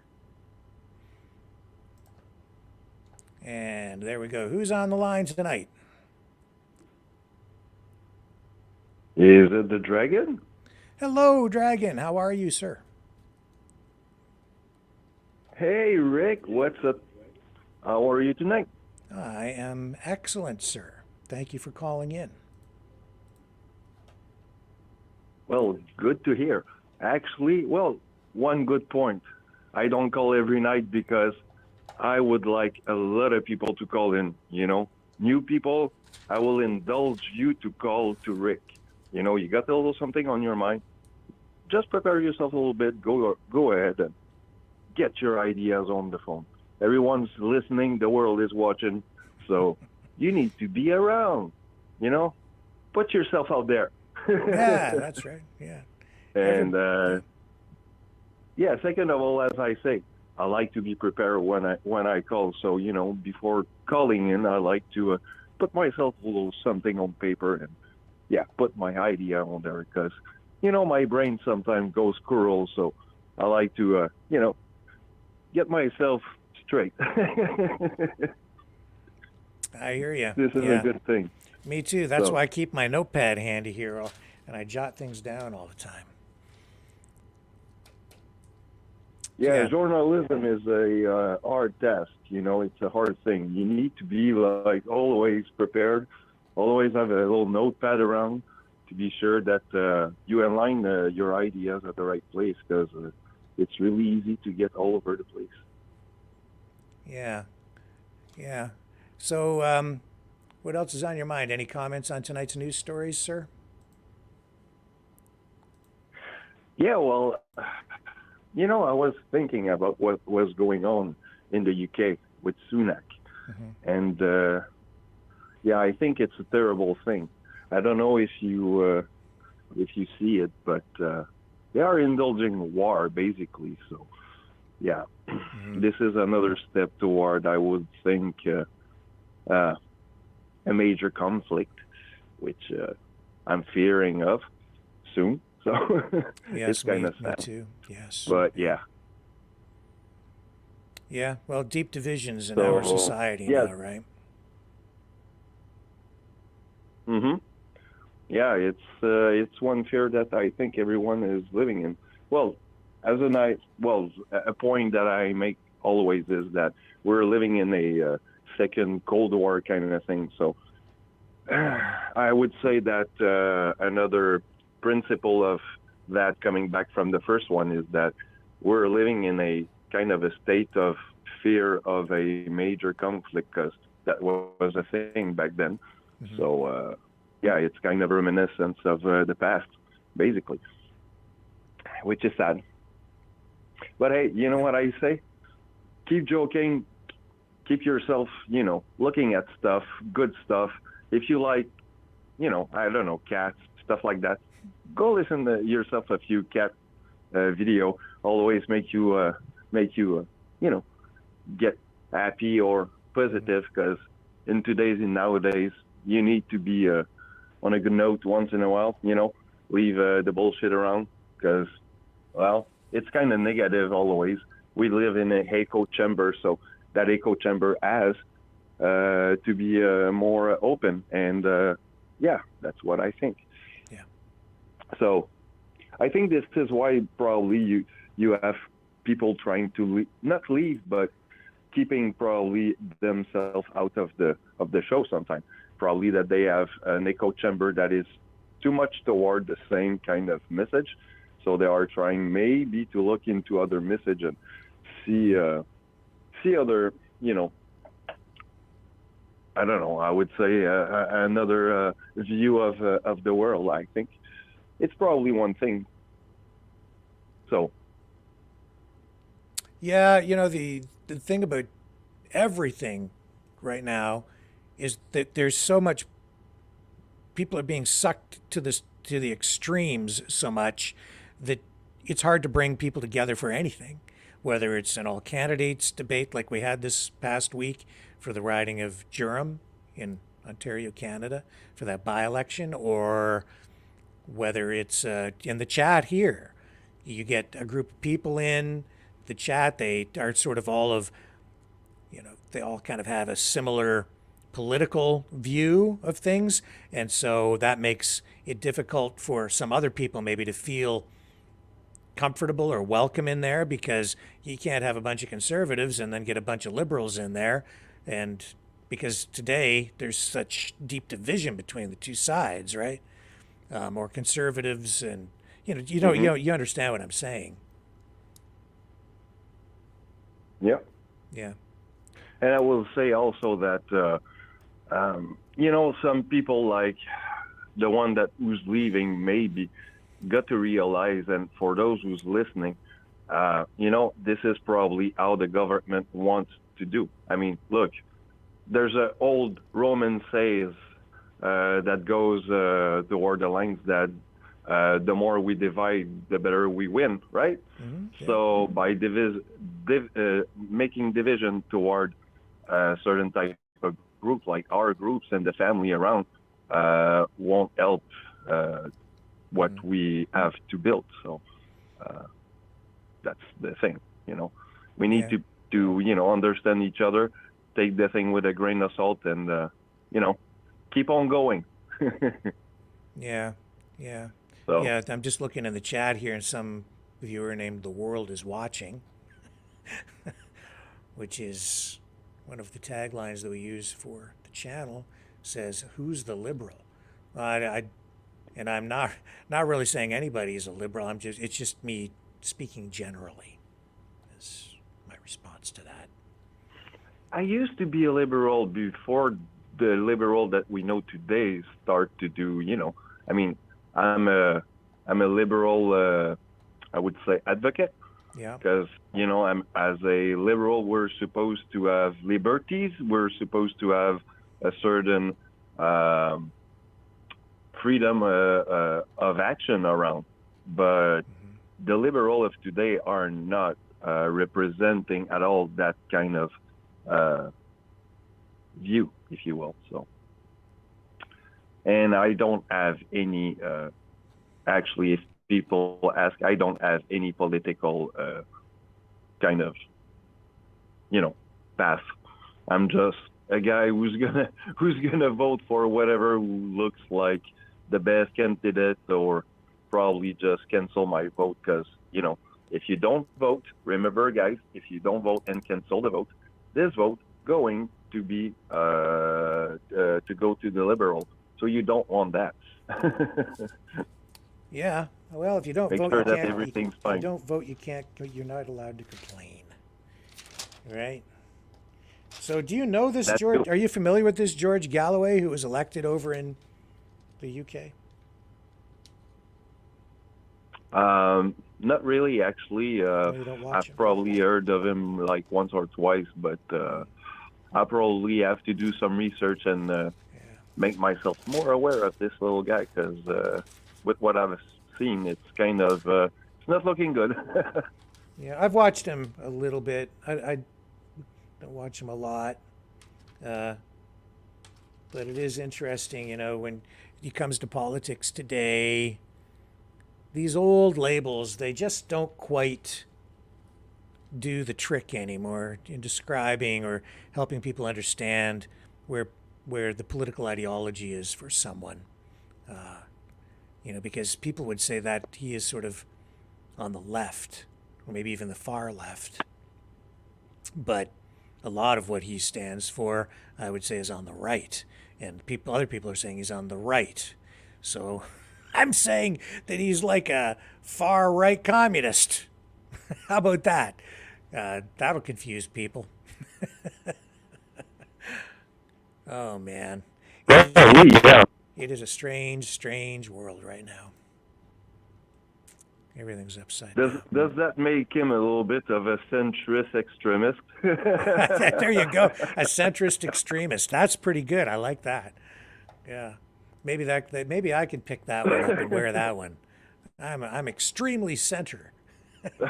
Well, you know what? I give it to you, sir. You know what? Make something out of it. Yeah, there you go. We could make a whole political party, a movement, the extreme center. we stand for nothing and everything. Anyway, Dragon, is there anything else you'd like to add? And as we wrap up your call here tonight, we're going to move on, when you're ready here. Well, I will move on by saying, guys, stay positive. Always take a thing with a grain of salt, and tell you what, Rick is there to make yourself aligned and enlightened. So listen to what he has to say, because he's probably the wisest man and the adult in the room. So Well, on that, have a good one. thanks. I appreciate the vote of confidence. I'll try to live up to the billing. All right, let's move on to the next caller. Take care, Rick. Thanks, Dragon. See ya. Okay, who's on the line now?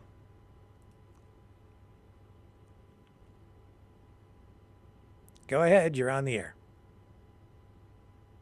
Hello? Hello. Yes, you're on. Rick? Yeah, who's this? Oh, it's Tony. Hello. It's Tony? Hi, Tony. Just wondering, do you think, how are you? I'm fine. I'm good. Hanging in there. I'm just wondering, do you think Trudeau will call the election this year? Yeah, I think so. Or will he try? Well, he's importing enough voters. Mm-hmm. If you get my drift with that. Yeah, that some people look at it that way. Talking Yeah. with a neighbor, Mm-hmm. talking with a neighbor, he says, yeah, when you let in 500,000 people in the last quarter of 2023, that's a lot of votes. And that's why when I hear people say, oh, what's the point in voting? I go, no, your vote's important. Because, if if you don't vote, then somebody else's vote will count more. And if you want to get things done, you got to get out and vote and make sure we get Polyev in. I know he's not the answer to all of our problems, but he's not the source of all of our problems like a certain prime minister is. True. But what what's going on with this harms bill? I mean, it's another assault on freedom of speech. Mm-hmm. I'm going, it's pretty pathetic. It's so thinly disguised. Basically, more curbing of freedom of speech, but harms reduction. Oh, that sounds great, but you dig beneath a very thin veneer of it, and it's just another case of a crackdown on anybody that has a little slightly right of center thoughts. And to me, that's they're really going down the path of communism. Like the Stalinist communism or Maoist communism, which is even worse. But I understand your perspective. I mean, and when are people? I've noticed people are waking up, but not enough of them. There's still a lot of people that seem to think, the liberals and the Democrats in the U.S. do good for the poor people. I'm going, oh, for God's sakes, no, they are such elitists, and they are so phony. It's disgusting. They do not do good for the poor people. They throw a few crumbs when it counts for votes, and then they forget about you. And if they really, really analyzed it, if they had a functioning brain, they would see this. Governments in general have become so large that it's a beast. And to try and reduce government, well, I don't know. It's because the bureaucracy and of government, it's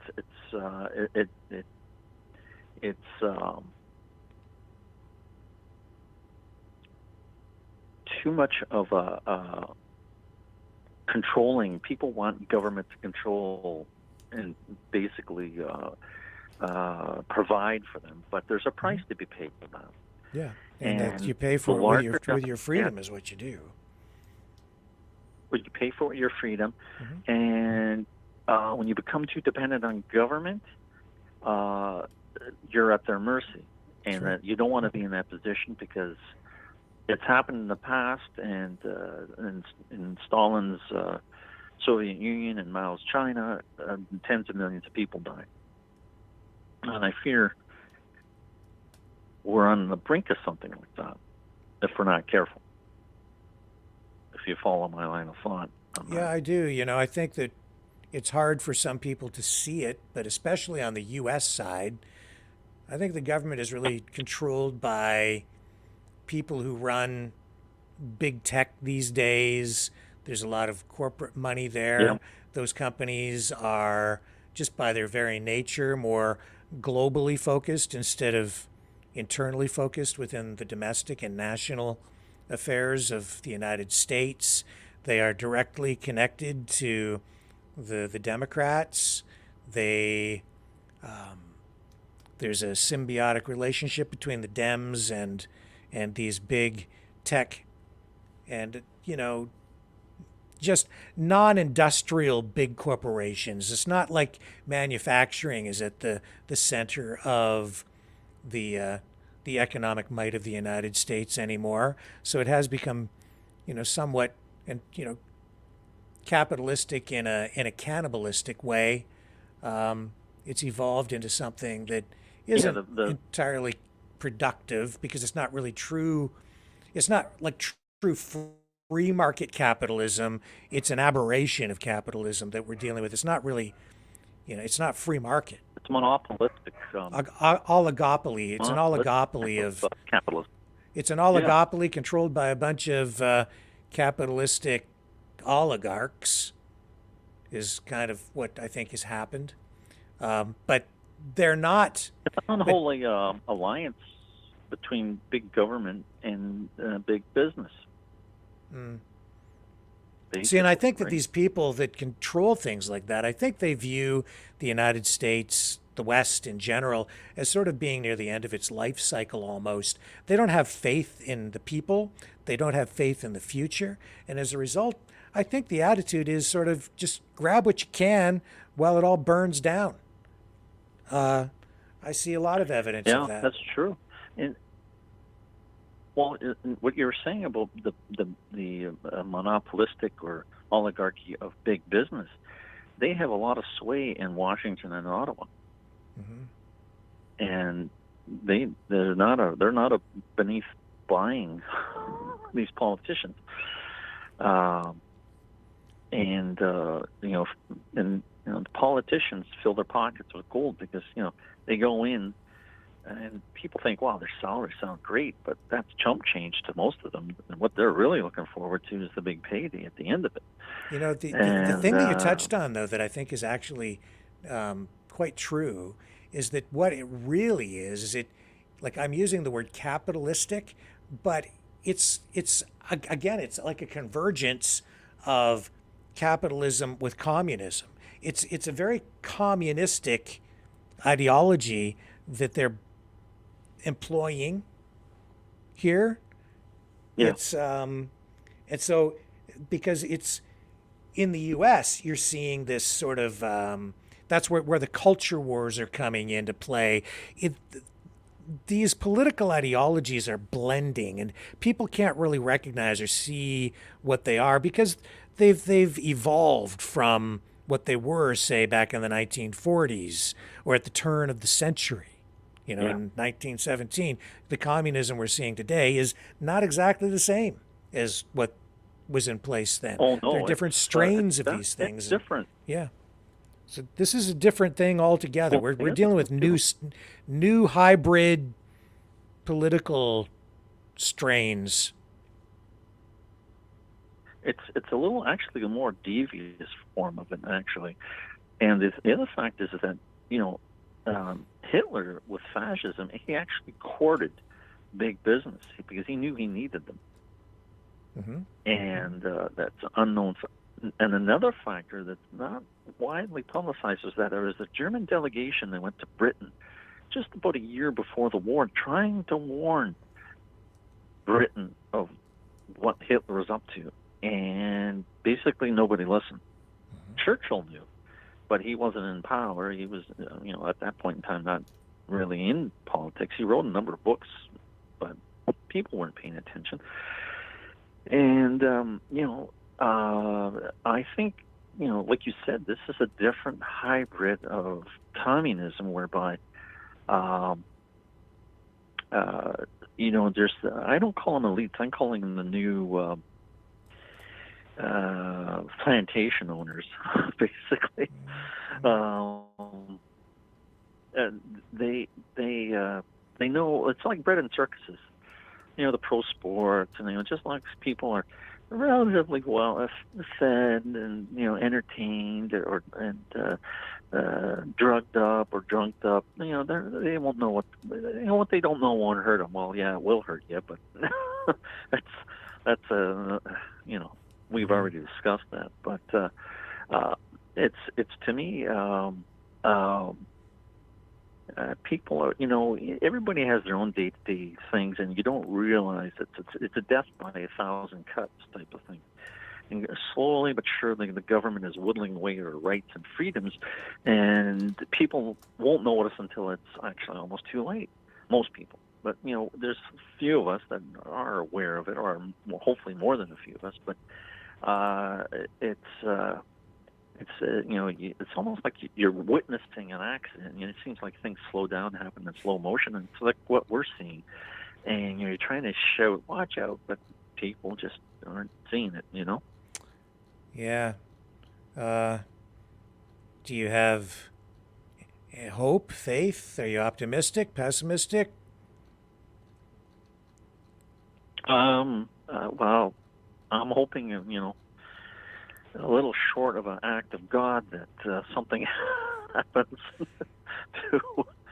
I'm a pessimist by nature because I'd rather be a pessimist and mildly surprised than an optimist and bitterly disappointed. So, if you follow my tact there. Yes. Yeah. Anyhow. I'm optimistic. I think people are I still going to figure stuff out,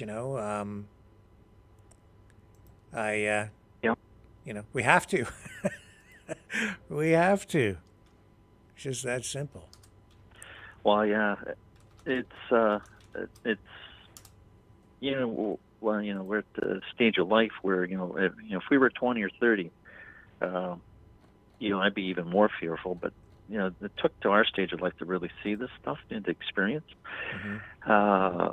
There are some young people that are aware of this, but there's a lot that aren't, and it all goes down to education. And a lot of these educators nowadays are, well, I always joke that they're dyed-in-the-wool socialists up until at the point it comes to their own salaries, which case they become diehard capitalists. But, there you go. I can see humor in that. Yeah, What's that? Yeah, and I was just laughing along with you. Yeah, you're a socialist until it's your money they want to tax, right? Oh yeah, then they get downright nasty. Just look at the teachers. For our students, for our education. Well, we're gonna cut your salary. Oh no, you don't. We want a raise. Yeah. But I've talked long enough, Rick. I'll let you get somebody else in. Thanks very much for taking my call. All right, thank you for calling in, and we are going to go to the next caller. But before we do, I just wanted to say thank you to everyone, because it was just, even though we lost our Facebook account, it was an achievement over on just one of our YouTube channels. We have more than one, but I guess we hit 5 million views. 5 million views on our secondary Maverick news channel. So that was a little notation, and it was up on the dashboard. So I just wanted to say thank you to everybody for helping us achieve that. Bye for now, Rick. All right, take care. And we're going to go to our next caller now. Okay, go ahead. Who's on the line? Hello? Hello? Hello, Sir Richard. It's Sandy. Hello, Sandy. That voice of yours, it just brings rays of sunshine into the studio here and into my headphones. You just have this beautiful, cheerful voice. That's so nice. Thank you. You know what? I am cheerful, and I guess I could say optimist. Okay. I don't want to be pessimist. No, we don't want to do that. No, I don't want to be pessimist. I went out today. I went out just for weather. The sun was out. It was blue sky, and it was very calm. Mm-hmm. And I was amazed, and I'm like, go ahead. Was it cold or warm? It was coolish, but not windy. Yeah. It was cool, and I'm like, oh, this is nice. What am I going to wear tomorrow? Well, the weather here has been absolutely phenomenal. It was a little cool today, but really it was like still beautiful outside. It was beautiful. We had one day this week that was sort of blustery and stormy and very cold, but it's bounced back London, again. Right? No, we're down here in Chatham. Yeah, you live in London. Not far from London. Oh, Chatham. Yeah, Chatham. Yeah. Yeah. Like tomorrow, do you know it's going to be like 51 degrees Fahrenheit tomorrow, and Sunday 55, Monday 65 degrees Fahrenheit. It's going to be like summer, almost. Isn't that crazy? Mother Nature is going through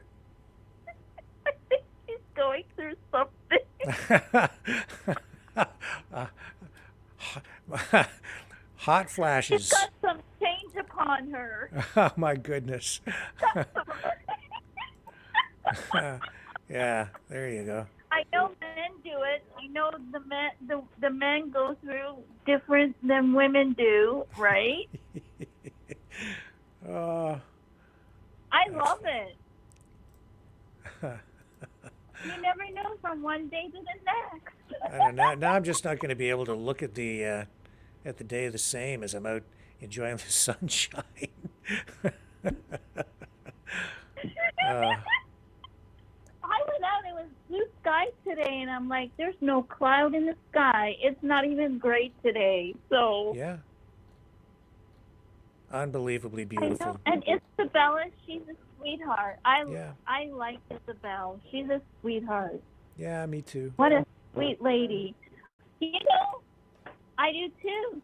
I like Lori. I like all your guests that come on here, and they're positive and they're upbeat and they're kicking ass. Well, I'm glad you're Sometimes enjoying you it. have to kick some ass. You know what I'm saying? I do. Yeah. Yeah. I bet Cosmo kicks ass. He tackles me. You know, I think I'm gonna make a video for you guys. Cosmo, my dog, he tackles me when we walk, eh? He gets behind me and then he runs up behind and jumps on my leg. Like a kid, you know, when they wrap their arms around your leg and then they make you drag them. That's what he does to me all the time. I think it's funny. I had a collie dog once when I was very young, and I even know her name. She was a female collie. And do you remember the collie dog that was on the bag, the bag of dog food, the collie dog? That was my dog. What? And her name was Cappy. Cappy. Like that was your actual dog, not a dog that looked like your dog? It was the same image, the dog that I had on the bag of dog food. And her name was Cappy. Cappy. And we used to call her Cap. Mm-hmm. Yeah, Big D says Cosmo's trying to dominate me. Yeah, absolutely. That's what he's trying to do. He's trying to dominate me. Yeah. Cappy, It's Cappy, she was like, she was the same way. They would like literally dominate. Mm-hmm. They're smart, they're swift, they're funky, the energy that comes from them. Raylex I'm is telling asking. you, I cut a dog all my life. Raylex is asking where Lori is these days. She's around. She'll be back tomorrow night, actually, at the end of the news program. Yeah, we're doing a Strange Bedfellows episode, I think, together. So you'll see She's a Lori pretty girl. tomorrow. She's pretty. Yeah. She's very pretty. She's a pretty girl. I miss my family. I have family. I haven't seen them in a long while. And I was watching the weather this week about Texas. Mm-hmm. I was shocked. Yeah. It is unusual weather down there, too. What that? Yeah, what part of Texas was it? In the Panhandle. Where the wildfires are, you mean? Yeah, what part was Texas at? Well, it's obviously it's the area that obviously borders on Oklahoma, because we're seeing the wildfires spread into Oklahoma now as well. So Okay. see if I can get a like I know what we were looking at last night was some of these wildfires were situated, some of the bigger ones, sort of about 20, 25 miles I believe just outside Amarillo. Okay. So. Okay. Yeah, I'm just Is looking it at a anywhere map. near the desert? Is that near the desert? The desert? I think. Well, I know Texas. There's like some parts that look like that are desert, right? Desert part of Texas, like where there's like. Well, I wouldn't say Texas is known for its deserts so much. Yeah. I guess they have some sort of desert Like, is areas, it yeah, part- but yeah, they do. Yeah. I've been to Texas, a few times, spent some time down there. I Is spent it my time dry around there? like Dallas, Dry. Houston. I've been to Corpus Christi. So, Yeah. my recollection of I- Texas is more I like know palm Dallas. trees and the beach at Corpus Christi, right? But I know, me that's too. that's hardly the desert. But Right? yeah, We're it's a- cat plants. I right? like Texas. I like Texas a lot. It's wide open spaces. I do too. Yeah. Yeah. And they have don't they have where there's mountains, kind of rocky mountains kind of there? And Yeah, kinda, yeah. Yeah, they do. is it almost like you're going through a Rocky Mountain kind of thing? And it's like, Yeah. Yeah, there's some Yeah. mountains around, But I mean, yeah. I'm trying to think of the name where it is, and I can't think of it right now. I'm like Isabella sometimes. Yeah. To me, Texas, when I think of Texas, I think of like wide open spaces, the plains, grassy areas, cattle, Rocky Mountains. ranches, Yeah. Yes. That's what I think of. And then Yes. when you get down Rocky into the area of Corpus Christi, of course, you're into where it feels almost like a tropical kind of an area because you see palm trees and you've got the beach, and so it's a little bit different down there. But they even had snow So today I can imagine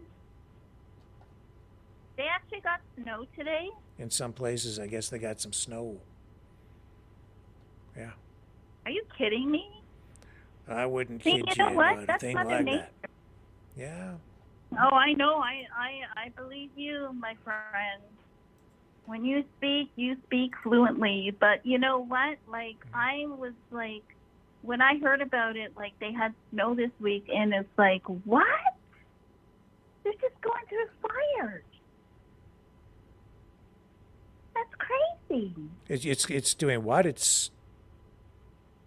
I missed what you said. They just went through fires, and you were saying that it's snow now. They had snow. Yeah, apparently it snowed overnight in some areas. I'm sure it's probably melted by now. But I saw some pictures, some video. Maybe they should call Texas a new Canada. I don't think they got nearly as much snow as we get up here. Although this year, hardly. We've been very lucky this year. We didn't get what. Did you see Nova Scotia a while ago when they had 108 centimeters? Sorry, where did that? I was looking up the snow here. Crazy. Nova Scotia. It was back before Christmas, I think, and they had 108 centimeters of snow. Yeah. That was crazy. That's Nova Scotia. Yeah, so. It's beautiful up there. It's like New Brunswick. Yeah, so here's I have an Some parts of NBC Canada. News report. I won't run the whole video, but I'll just bring the shot up for you guys to see what the snow in Texas looked like. Yeah. Yeah, here we go. How much did they get? Yeah, well, for us, it would be considered like a dusting, but it's enough to give you some on the ground. So yeah, there you go. That's what it looks like. See? Yeah. That's what it was. Yeah. So here, that would be like Yeah. That's not much. not much, but enough to freak out people in Texas. They don't get a lot of snow I down know, there and usually, right? they're like, oh my gosh, we're gonna see penguins in Texas next. Yeah. Get out the snowshoes. Penguins and polar bears. Yeah. Texas. That really concerns me because, like, I know that's Mother Nature, right? Like I said before, It's not it's Mother Nature, and she doesn't know one day from the next anymore. Yes, well, it's not like it never happens down there. It does sometimes. Yeah, but at least we still have her. Yeah, but combine that with the wildfires and things start to look pretty strange in the larger picture, right? It is Weird. an unusual little climate Right. thing happening down there right now. So what do you think? Okay, for my ending question, I will say, what do you think that is coming from Texas? What do you think it is? What do I think? What is the weather?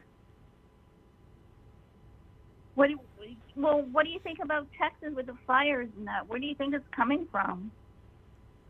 I don't know. I think we have to wait. Good Lord. We have to wait and see what they come back with. I know they're looking into it, and I know that there's a lot of speculation out there, but I don't know. That's my answer. I just hope it's not what I think it is.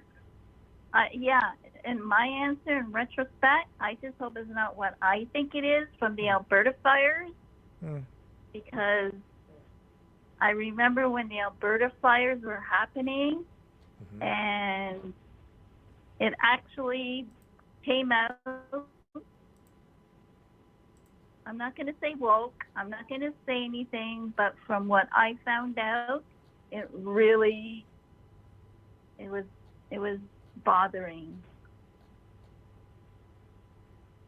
It was bothering because I'm concerned about it. Okay. Maybe it wasn't Mother Nature. Maybe it was a human. Maybe it was a human that was abusing the environment, right? Well, we know that absolutely was the case in a number of the fires, that they were set. We know that for sure.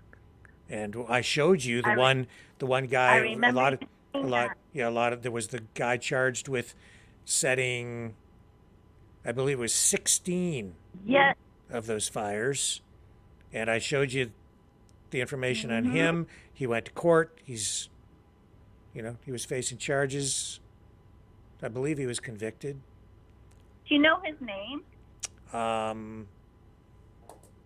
I don't recall off the top of my head. Okay. Because I'm going to tell you a story here where I live. Brian Pare, Pare, 38 years of age, entered a plea of guilty to lighting 14 fires in the Chibougamau area. That was in Quebec last year. Okay. And, of course, last year was the worst wildfire season in Canadian history. I think something like 45 million acres burned. But, people have all different ideas, and a lot of people have speculated on what it might be. But in that particular case, there it is. That guy admitted to setting 14 of them. I said 16, it was actually 14, at least, that he was responsible for alone. So you kind of see a pattern, right? If it's done before, then you see a pattern, right?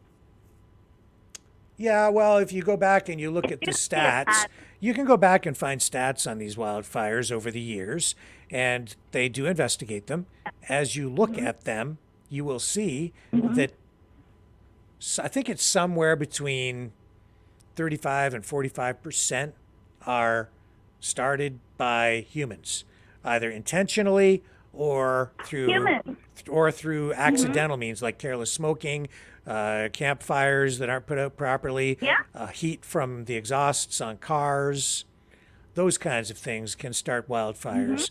So almost maybe 40 And you know what I see 40 them to do here 45%. where I live? Yeah. I see them do this here where I live.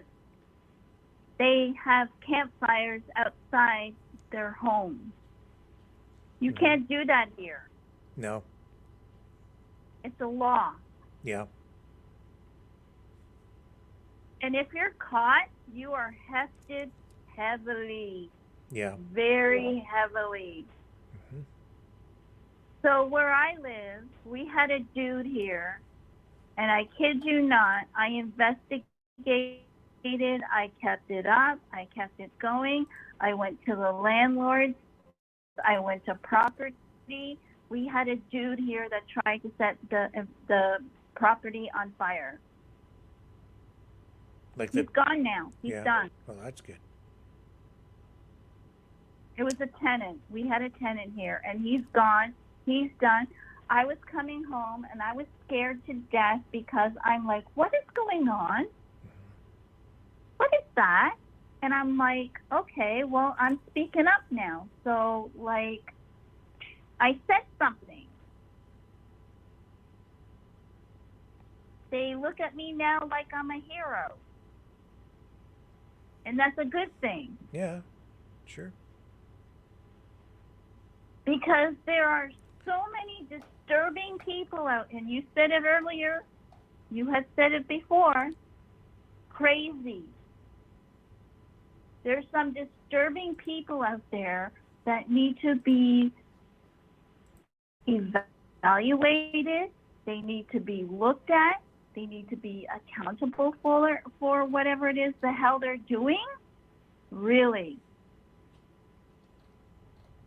I have peace now. Good. So, Sandy, it's just getting to that time of night. I'm going to throw it over to you for your final thoughts to wrap up for us. You know, just my final thoughts, be safe. Be safe in your environment. Be safe where you live. Be safe wherever it is, what it is you're doing, and who you're with. Love your loved ones, and just be safe. There you go. That's all I ask.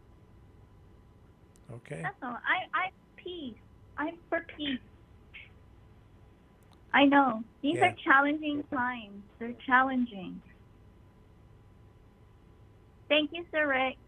Thank you, Sandy. We'll talk to you again soon. You're awesome. You are too. All right. Thank you. Good Talk night. to you later. Good night. Bye.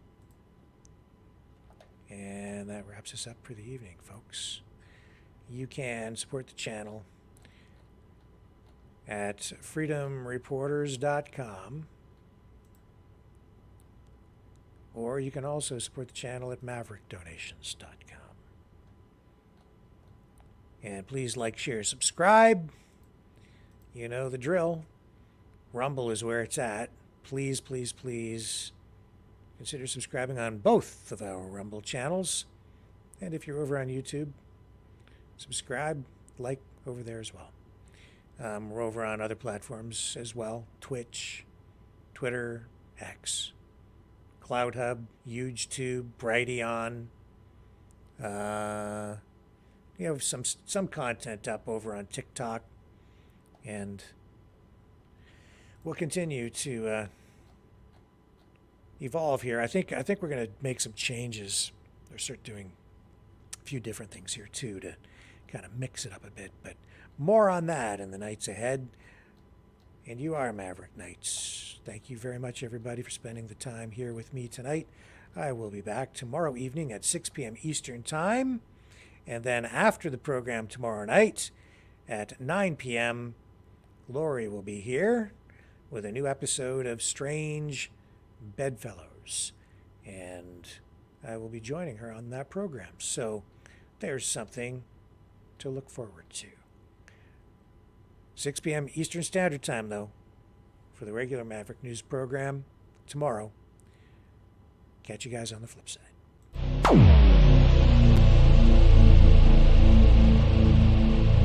This has been a Maverick Multimedia production.